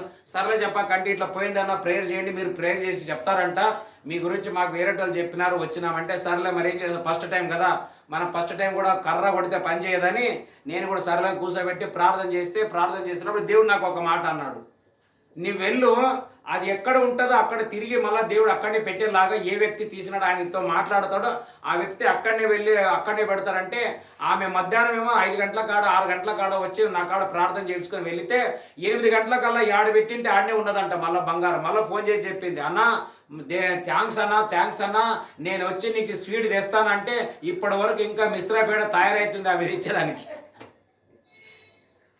ఎట్లాంటి మనసులు ఉంటాయి. ఇప్పటి వరకు ఇంకా దాని గురించి నాకు థ్యాంక్స్ చెప్పండి. ఇది జరిగి 2 సంవత్సరాలు అయింది. ఆమె బంగారం దొరికింది. ఆమె అన్న మీరు అన్నట్లే దేవుడు నాకు ఏడున్న బంగారం, అది ఎన్నో వేల రూపాయలు. వాళ్ళ బిడ్డ ప్రార్థన చేయించుకొని జాబ్ వస్తే నాపత్ అయింది. ఈమెమో ఏం చేసింది, ఈ బంగారం దొరికితే కనీసం టెస్ట్ అని చెప్పుకోకుండా నాపత్ అయిపోయింది. కానీ నేను చెప్తున్నాను, హల్లెలూయా, ధనరాసులేలా ధనవంతులకు ఈ లోక భాగ్యము దాచిన మేలులెన్నో దయచేసినావే ఇహ పరమున నాకు. హల్లెలూయా. ఈ ధనవంతులకి కేవలం ఈ లోక భాగ్యం ఉండొచ్చు, కానీ నా డాడీ నాకు దాచబడిన ప్రతి ధనం ఇహమందును పరమందును నాకు 100 రెట్లు ఉంటున్నాయి. ఏమి ఇలా ఈయనంత మాత్రం నాకు సాక్ష్యం చెప్పనంత మాత్రం సేవ ఆగేది లేదు. మన బ్రతుకు ఆగడానికి ఎవరి తరం కాదు. హల్లెలూయా. అట్లాంటి స్టాండర్డ్గా ఇప్పుడు ఈ కాలంలో నిలబడితేనే మన కుటుంబాలు నడుస్తాయి. లేకుంటే ఈ చర్చి ఆ చర్చి పడిపోయేది ఉంటాగా, నిలబడేది ఏమి ఉండదు. హల్లెలూయా. కానీ దేవుని వల్ల మీ అందరి బతిమలాడుతున్న చివరి దినంలో ఉంటున్నాం.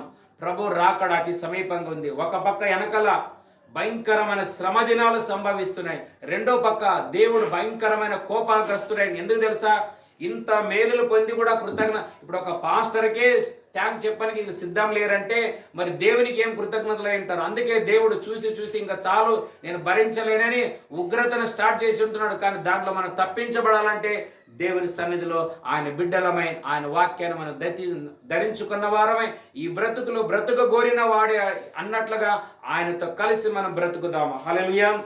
చదువుదామా. అందుకే ఏమని రాయబడింది, అది 2:4. చూసినారా మా మనమరాన్ని లీడు రావడం వల్ల ఎంత హల్లెలూయా స్టార్ట్ అయింది. యేసు నామం వల్ల వీళ్ళ అమ్మ నాయనలు ఏకపోయినా తాత విత్తనం వల్ల పడునుగాక. అందుకే అబ్రాహాం ఏమన్నాడు, రాబోతున్న తన పిల్లలకి అన్నట్ల ఇప్పుడు మా తరాలు అయిపోను కాక, వీళ్ళు వాళ్ళు నేర్పి అది తర్వాత సంగతి. మా సాహసంలో వచ్చినారు కాబట్టి ఈ ఆత్మ సంబంధమైన విత్తన రక్తనాలు పడునుగా కేస్తున్నాము. అదరు హల్లెలూయా. వీరికి మించి ధనవంతులు గొప్పవారే సాక్షులుగా మన జనరేషన్ నిలబడునుగా కేస్తున్నామములో. హల్లెలూయా. నేను ప్రకటించానంటే మార్చడం దయ్యాల తరం కానే కాదు. ఎందుకంటే మన దేవుని మన మధ్యలో దేవుని ప్రభావం అంతా నిండుకొనింది అనమాట. హల్లెలూయా. చదివిన ఇంకొక వాక్యం చదువుకొని మనం ప్రార్థన చేసుకుందాం. మత్తయి సువార్త 11:25. మత్తయి సువార్త 11వ అధ్యాయం 25వ వచనం.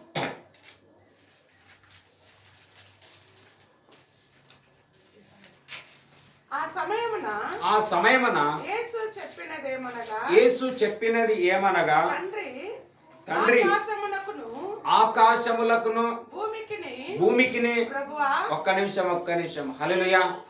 ఈ ప్రభుత్వాలు, ఈ రాజకీయ నాయకులు కేవలం మనుషుల పైన పరిపాలన చేయొచ్చు, కానీ ఈ భూమిని కానీ ఈ ఆకాశాన్ని కానీ పరిపాలన చేయడానికి వారికి కానే కాదు. హల్లెలూయా. కానీ యేసుప్రభు ఒక మాట అన్నాడు, ఏమిటని తెలుసా? పరలోకమందును భూమి యందును సర్వాధికారం ఎవరికి ఇవ్వబడినదంట? నాకు ఇవ్వబడింది అన్నది. అది నేను మీకు ఇస్తామన్నది. అందుకే వర్షం రా అంటే వస్తుంది, వర్షం ఆగిపోమంటే ఆగిపోతుంది. ఈ పంటలు ఫలం ఇవ్వంటే ఇవ్వగలదు, మనం రాకూడదంటే రావడానికి మనలో శక్తి ఉంది. కానీ గవర్నమెంట్లో ఏమి చేయడానికి చేత కాదు. గవర్నమెంట్లో ఒకటే చేయగలరు, నీకు గృహలక్ష్మి వేస్తామంటే 2,000 రూపాయలు వేస్తారు, లేదంటే లేదు, కట్ అయిపోతుంది అంతే. కానీ మన ప్రార్థనలు అట్లా కాదు. హల్లెలూయా. ఏమి జీరో ఉన్నా మనం హీరోలు అవ్వడానికి సాధ్యం యేసు నామము ద్వారా. అందుకే ప్రభా, నువ్వు పరలోకానికి భూలోకానికి ప్రభు, నీవే నా తండ్రి, నా డాడీ, మీ పిల్లలం నాయన, మాకు కొదవ లేకుండా తక్కువ లేకుండా అయా మా ప్రయాణానికి కావాల్సిన ప్రతి సరుకులను మీరు మాకు దయచేదేవని మనం దేవునిని అడుగుదాము. హల్లెలూయా. అడిగిన వెంటనే రాకపోవచ్చు, కానీ ఖచ్చితంగా ఇస్తాడనమాట. హల్లెలూయా. ಬೇಡಿದಾರೆ ದೊರೆಯುವುದು, ಹುಡುಕಿದಾರೆ ಸಿಕ್ಕುವುದು, ತಟ್ಟಿದಾರೆ ತೆರೆಯುವುದು, ಮುಚ್ಚಬಟ್ಟ ಬಾಗಲು. ಬೇಡಿದಾರೆ ದೊರೆಯುವುದು, ಹುಡುಕಿದಾರೆ ಸಿಕ್ಕುವುದು, ತಟ್ಟಿದಾರೆ ತೆರೆಯುವುದು, ముచ్చల్పట్ట బాగిలు. హల్లెలూయా. మనం అడుగుదాం, మనకు అడుగు వారికి ఇస్తారన్నాడు. కాబట్టి మనం అడుగుతూ ఉందామా? చదువు మాట. ఇంకా యేసు చెప్పినదేమనగా, తండ్రి ఆకాశముకును భూమికిని ప్రభువా నీవు జ్ఞానులకును వివేకులకును ఈ సంగతులను మరుగు చేసి. చూసినారా? ఇదే ఎంత ఉన్నప్పటికీ వారికి లేని జ్ఞానం, మర్మం, రహస్యాలు ఎవరికి ఉన్నాయంటే తెలిసినంటే బాలురం. చదవ ఏమాట అది? నీవు జ్ఞానులకును వివేకులకును ఈ సంగతులను మరుగు చేసి పసి బాలురకు బయలుపరిచినవన్నీ. పసి బాలురమైన మాకు నీవు బయలుపరిచినవని నీకు నేను కృతజ్ఞతాస్తుతులు చెల్లిస్తుంటున్నా. హల్లెలూయా.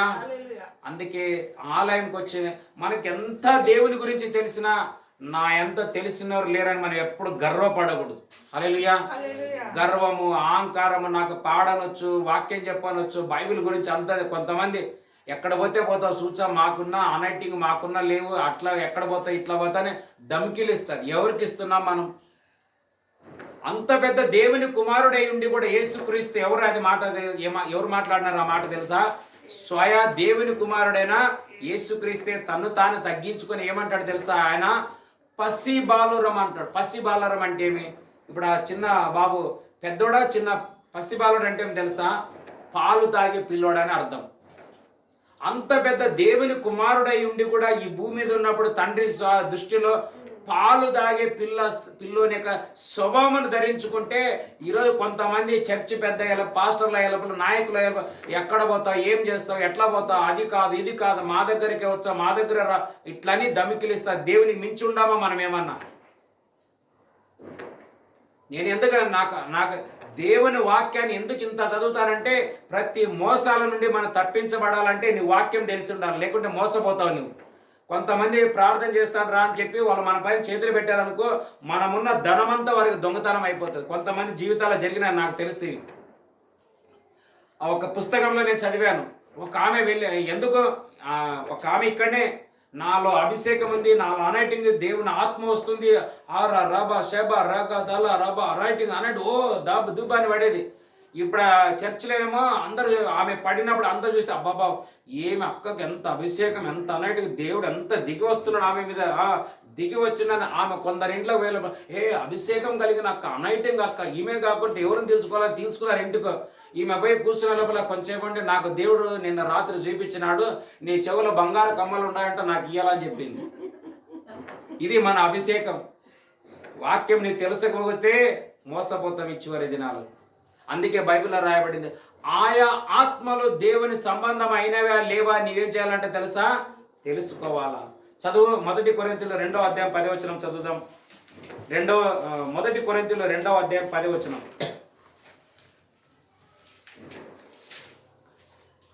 2:10 మనకైతే దేవుడు వాటిని తన ఆత్మ వలన బయలుపరిచి ఉన్నాడు. ఆ ఆత్మ అన్నిటినీ చూసినారా, దేవుని మర్మములను కూడా పరిశోధించుచున్నాడు. హల్లెలూయా. అందుకే ఇది దేవుని సంబంధమైనదా కాదని తెలుసుకోవాలంటే నీ బాగా వాక్యం అనే ఆత్మలో నింపబడి ఉండాలి, నీకు దాహం ఉండాలి, నీకు ఆశ ఉండాలి బైబిల్ చదవాలని. హల్లెలూయా. కొంతమంది అన్నా నాకు జ్ఞానం లేదు, టాలెంట్ లేదు, విజ్డమ్ లేదు, అది లేదు, వాళ్ళకి నన్ను టెస్ట్ చేస్తారు, వీళ్ళు టెస్ట్ చేస్తారంటే ఈ టెస్టుల నుంచి మనం తప్పించుకోవాలంటే ఇదే మనకు ట్రిక్, వేరే ఏమీ లేదు. నువ్వు ఏ మెడిసిన్ వాడు, ఏ భవిష్యత్తుల దగ్గరికి వెళ్ళు, ఏ జాతకాలు చూపించే వాళ్ళ దగ్గరికి వెళ్ళినా మన ప్రతి మోసాలు అయితే కావని నేను చెప్పాను. అయితే ఆయన ఆ మోసకుల నుండి తప్పించడానికి దేవుడు ఏమంటాడు, వడ్డీతో సహా వాళ్ళతో నేను వసూలు చేస్తాను అన్నాడు. అందుకే ఇప్పుడు మాకు కూడా ఎంతోమంది జరుగుతున్నాయి, కానీ అయినా మనం ఒకసారి 2 సార్లు మిస్టేక్ అయితే మనం ఈ లోకంలో అంత పర్ఫెక్ట్ ఎవరం కాదు. మనం కొంతమంది నమ్మి ఏమని చేస్తాం, తర్వాత వాళ్ళే మనకి ఎంతో నష్టపరుస్తారు. నో ప్రాబ్లం, ఒకసారి తెలుసుకున్నామా ఇంకా నెక్స్ట్ వారి సావాసంలో మనం ఉండకూడదు. అంతేగాని వాళ్ళకి జడ్జ్మెంట్ అవన్నీ మన పని కాదు, దేవుడు చూసుకున్నాం. మన పని దేవుని మార్గంలో వెళ్ళిపోతుండాలి. చదువుదామా తిమోతి రాసిన పత్రిక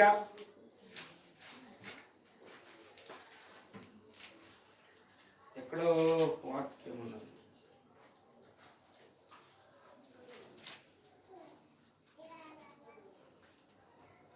2 తిమోతి 3వ అధ్యాయం 1వ వచనం. అంత్య దినములలో అపాయకరమైన కాలములు వచ్చునని తెలుసుకొనుము. ఎలయనగా మనుషులు స్వార్థప్రియులు, ధనాపేక్షులు, బింకములాడువారు, ఆంకారులు, దూషకులు, తల్లిదండ్రులకు అవిధేయులను, కృతజ్ఞత లేని వారును, అపవిత్రులు, అనురాగ రహితులు, అతిద్వేషులు, అపవాదకులు, అజితేంద్రియులు, క్రూరులు, స్వజన ద్వేషులు అంటే ఏం తెలుసా, సొంత మన జనులే మనల్ని ద్వేషిస్తారు, అదే స్వజనుల ద్వేషులు అంటే. ఇంకా ద్రోహులు, మూర్ఖులు, గర్వాంధులు, చూసినారు ఎట్లాంటి రోజులు రాబోతున్నాయంటే ఇవన్నీ. వీటన్నిటిలో నుండి మనకు ఒకటే ఒక కాపుదల. హల్లెలూయా. అందుకే దేవుడు ఏమంటున్నారు, నా పిల్లలారా, చివరికి ఒక మాట చదువుకుందాం. కీర్తనలు 34, 11, 12 చదువుకొని ప్రార్థన చేసుకుందాం అందరం కలిసి. కీర్తనలు 34వ అధ్యాయం 11, 12 వచనాలు. పిల్లలారా మీరు వచ్చి నా మాట వినుడి, యెహోవాయందలి భయభక్తులు మీకు నేర్పెదను. బ్రతుక గోరువాడు ఎవడైనా ఉన్నాడా, మేలు నొందుచు అనేక దినములు బ్రతుక గోరువాడు ఎవడైనా ఉన్నాడా. హల్లెలూయా. అందుకే ఇలాంటి అన్నిట్లలో మనం పడ్డగాని మరలా లేచి నిలబడాలా. ఇవన్నీ సమస్యల నుండి మనం దాటుకొని దేవుని బిడ్డలమై సుఖముతోనూ సౌఖ్యంతోనూ మనకి ఇచ్చిన ఈ ఆయుష్కాలం అంతా మంచిగా ఉండి యాత్ర ముగించి తండ్రిని దేవుని దగ్గరికి మనం వెళ్ళాలంటే నువ్వు అలాగా ఉండగోరినట్లయితే ఒకే ఒక స్థానం, అది దేవుని సన్నిధి. హల్లెలూయా. అదే దేవుని ఆలయం. ఈవెన్ దేవుని యొక్క జనుడు కూడా దేవుని మార్గాన్ని బోధించాలి, కానీ సొంత స్వార్థము, ఆశలు, ఆకాంక్షలు, కడుపు కోసం, పిల్లల కోసం, ఇది నాది, నా ఇంటిది, మాది, మావారిది, ఇది మనవారిది కానే కాదు, ఇది సమస్తం దేవునిది అన్నమాట. హల్లెలూయా. కొంతమంది అంటారు ఇది లేదు, మాది, మా వారికి, మాకే ఇచ్చిన. ఎట్లా ఇస్తాడు? సంఘం దేవునిదిగా, మనుషులది కాదు. ఇది సంఘం స్వరక్తం ఇచ్చి సంపాదించిన దేవుని సంఘం. చర్చ్ అనేది యేసుక్రీస్తు కార్చిన రక్తం, మనుషుల రక్తం కానే కాదు. మనుషుల స్వభావాలు, మనుషుల గుణలక్షణాలు ఉండనేరు. హల్లెలూయా. ఉండకూడదు కూడా. అందుకే కొందరు ఏమని చేస్తారంటే ఇలాగన్నీ దేవుని వాక్యం తెలియదు కాబట్టి వాళ్ళని భ్రమపరిచి ఇట్లా అంటారు, కానీ పెద్ద జరిగేది ఏం లేదు, వాళ్ళకి మేలు కలిగేది ఏం లేదు. దేవుడు వారిని ఎట్లా చేంజ్ చేయాలో, ఎట్లా వారిది ఉన్న తీసేయాలో ఆయనకు తెలుసు అనమాట. హల్లెలూయా. అందుకే మనం అలా కాకోకుండా మనము, మన పిల్లలు, మన తరాలు దేవునిలో ఉండునుగా. పండుకొని విడిచిపెట్టే పిల్లని ఏం చేయాలి? హల్లెలూయా. ప్రార్థన చేసుకుందాం, అందరం అడుగుదాం. అయ్యా, నాకు ఇక మీదట నీ బిడ్డగా ఉంటాను నాయన. అందరం ప్రార్థన చేసుకోవాలి. నయా తండ్రి నేను నీ కుమారుడినైతే ఉంటాను ప్రభా, నీ కుమారుడినైతాను ప్రభా, నీ కుమార్తెనైతాను ప్రభా. నేను ఇక మీదట నాలో గర్వము, అహంకారము, అతిశయము, కోపము, క్రోధము, అసూయ, కక్ష మరి నేను ప్రభా నీకు ఇష్టం లేని నేను ఏం చేయను ప్రభా, నీ ఇష్టానుసారంగా ఉంటాను, నీ మార్గంలో నడుస్తాను. నేను కూడా పసి పిల్లవలే ఉంటాను ప్రభా. నీ వాక్యమనే పాలు ప్రభా, నీ తేనె అనే వాక్యమైన రుచిని ప్రభా, నీ అడుగు జాడలు ప్రభా, నీ నీతి ప్రభా, నీ ధర్మం ప్రభా, నీ వర్ధిల్లు ప్రభా, నీ చక్కటి మార్గం ప్రభా. తండ్రి మాకందరికి నేర్పించండి అయ్యా, నీ ఆత్మ నేర్పించును కాక ప్రభా. నీ ఇచ్చిన మాటలను ఈ బిడ్డల యొక్క జీవితాలలో ప్రభా నేను విత్తి ఉంటున్నాను ప్రభా, ఈ పొలాల్లో నేను వేసి ఉంటున్నాను ప్రభా. వాక్యాలు వేసేది నా పని తండ్రి, వర్షాన్ని కుమ్మరించేది నీ పని నాయన. వర్షాన్ని కుమ్మరించండి ప్రభా. వర్షపు ఆత్మ వారి పనికి దిగును గాక. ఎందుకంటే ఆ ఆత్మ దేవుని కార్యాలను కూడా నేర్పించును, తెలియపరచును అని చెప్పిన నీ మాట ప్రకారంగా నీ ఆత్మ ప్రభ వీరికి నేర్పించును గాక. వర్ధిల్లుదురు గాక, వర్ధిల్లుదురు గాక. వీరి పిల్లల వర్ధిల్లుదురు గాక. వీరు తరతరాలు వర్ధిల్లుదురు గాక. వీరి యొక్క జనరేషన్లు అన్ని వర్ధిల్లును గాక. దేవుని యొక్క జీవ మార్గంలో చక్కగా నడుచుదురు గాక నాయన. ఈ లోకంలో ఏదున్నా నో ప్రాబ్లం ప్రభా. ఈ లోకం ఉండొచ్చు, తీయబడచ్చు, కానీ నీ రాజ్యం నిత్యం ప్రభా, సదాకాలం ఉంటది నాయన. ఆ రాజ్య వారసులమై ఈ భూమి తీసేంత వరకు నాయన నీ పిల్లలమై, నీ కుమార్తెలమై, నీ రక్త సంబంధికులమై తండ్రి మేము జీవించినట్లు నీ వాక్యం మనల్ని నడిపించును గాక ప్రభా. ఈ బిడ్డలు మీరు బ్లెస్ చేయండి నాయన. ఈ కుమార్తెలను బ్లెస్ చేయండి తండ్రి, గొప్పగా ఆశీర్వదించండి నాయన. నీ దాసుడుగా వీరు ఏ విధంగా అబ్రాహాం పిల్లలకు నేర్పించినాడో వీరు నా ఆత్మీయ పిల్లలని ప్రభా నేను నీ మాటలను విత్తుతుంటున్నానయ్యా. నీ వర్ధిలింపజేయండి. వాక్యాల పడిన కొలది వాళ్ళు గొప్పవారు అవుదురుగాక, పెద్దవారు అవుదురుగాక. ప్రతి బరువులు తగ్గిపోవును గాక, ప్రతి బంధకాలు తెగిపోవును గాక, ప్రతి కట్లు విడిపోవును గాక, ప్రతి శాప పాపాలు దూరమైపోవును గాక. జనరేషన్ కర్సులు అన్ని ఇక్కడ యేసు నామం ద్వారా బ్రేక్ అయిపోవును గాక. ఇక మీదట ప్రభా అబ్రాహాము తన తండ్రి తరములాగా ఉండలేదు, కానీ దేవుని తరమై నీతి మార్గంలో జీవ మార్గంలో ఉన్నట్లుగా ఈ ప్రజలు మేము అందరం నా తండ్రి నీ జీవ మార్గములో ఉందుము గాక, దేవుని మార్గములో ఉందుము గాక, పరలోక మార్గములో ఉందుము గాక నాయన. అయా మీరు మాకు కార్యం చేయండి అయ్యా, నేర్పించండి తండ్రి ప్రభా. ఎవరి నుండి మోసం జరుగుతుందో, ఎవరి నుండి అన్యాయం జరుగుతుందో, ఎవరి నుండి అక్రమాలు జరుగుతాయో మాకు తెలియదు ప్రభా, మాకు తెలియదు తండ్రి. ఎందుకంటే యెషయా గ్రంథం 43:1 నా పేరు పెట్టి నీ పేరు పెట్టి నేను పిలిచి ఉంటున్నా, నీవు నా సొత్తు, నీవు భయపడకుమన్నావు ప్రభా. ఎన్నో విషయాలను భయపడిపోతున్నారు ప్రజలు. ఈరోజు ఒక తండ్రి ఫోన్ చేసి ప్రార్థన కోరి ఉంటున్నాడు, అన్నా రేపు లేదు ఎల్లుండి కోర్టు కేసు ఉంటుంది. సొంత కుమారుడు తండ్రి కోర్టు కేసులో పడి ఉంటున్నారు.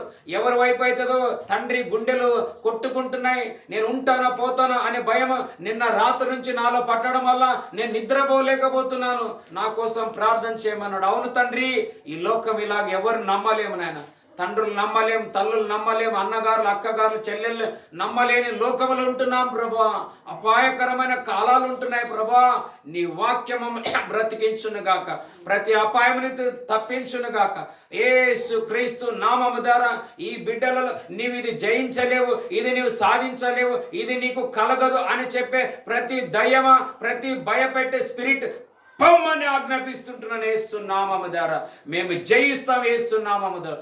ఆయన రక్తంలో మాకు జయమున్నది, యేసు రక్తంలో జయమున్నది, యేసు నామములో జయమున్నది, ఆయన వాక్యంలో మాకు జయమున్నది. దావీదు శత్రువులు లయపరిచిన దేవుడు నేడు మా మధ్యలో మీరుండి మాకు జయములు ఇస్తున్నందుల కొరకే మీకు వందనాలు. ఈ ప్రజలు వర్ధిల్లుదురు గాక, ఈ దీన స్థితులు మార్చబడును గాక, ఈ కింద స్థితులు మార్చబడును గాక, దినదినము వర్ధిల్లుదురు గాక, వర్ధిల్లుదురు గాక. బలహీనులకు బలం వచ్చును గాక, శక్తిహీనులకు శక్తి వచ్చును గాక, అధైర్యులు ధైర్యవంతులవుదురు గాక. మేము పేదవారం కాదు, ప్రభునందు మేము ధనవంతులమని అనుకొందురు గాక. తండ్రి మీరు కార్యం చేయండి. నేను ఒకవేళ నాకు దైవ జ్ఞానం లేదు, ఏది మంచి ఏది చెడు నాకు తెలియదు అని అన్నట్లయితే నీ ఆత్మ వారిలో జ్ఞానం ఇచ్చును గాక.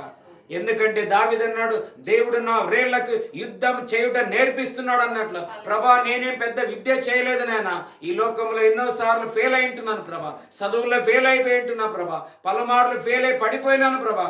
కానీ నీ వాక్యం నాకు నేర్పించి, నీవు నాకు బోధించి ప్రభా, నిలబెట్టిన అందుల కొరకే నేను కృతజ్ఞతాస్తుతులు చెల్లిస్తుంటున్నాను. ఈ బిడలమైన మేమందరం కదా నీ పిల్లలమే కదా నాన్న, నాకు నేర్పించిన దేవుడివైన నీవు మా అందరికి నీవే తండ్రివి, నీవే తండ్రివి. అందుకే వారి మధ్యలో నీవు నిలబడి మీకు సమాధానం కలుగునుగా కన్నట్ల ప్రతి అసమాధానమా విడిచి పొమ్మని ఆజ్ఞాపిస్తుంటున్నాం యేసునామం ద్వారా. సమాధానంతో పీస్ఫుల్తో ఈ కుటుంబాల తండ్రి ఈ ప్రయాణాలు సుఖకరంగా ఉండునుగా కానీ యేసునామం ద్వారా దీవించి వారిని నేను ఆశీర్వదిస్తుంటున్నాను పరమ తండ్రి. ఆమేన్.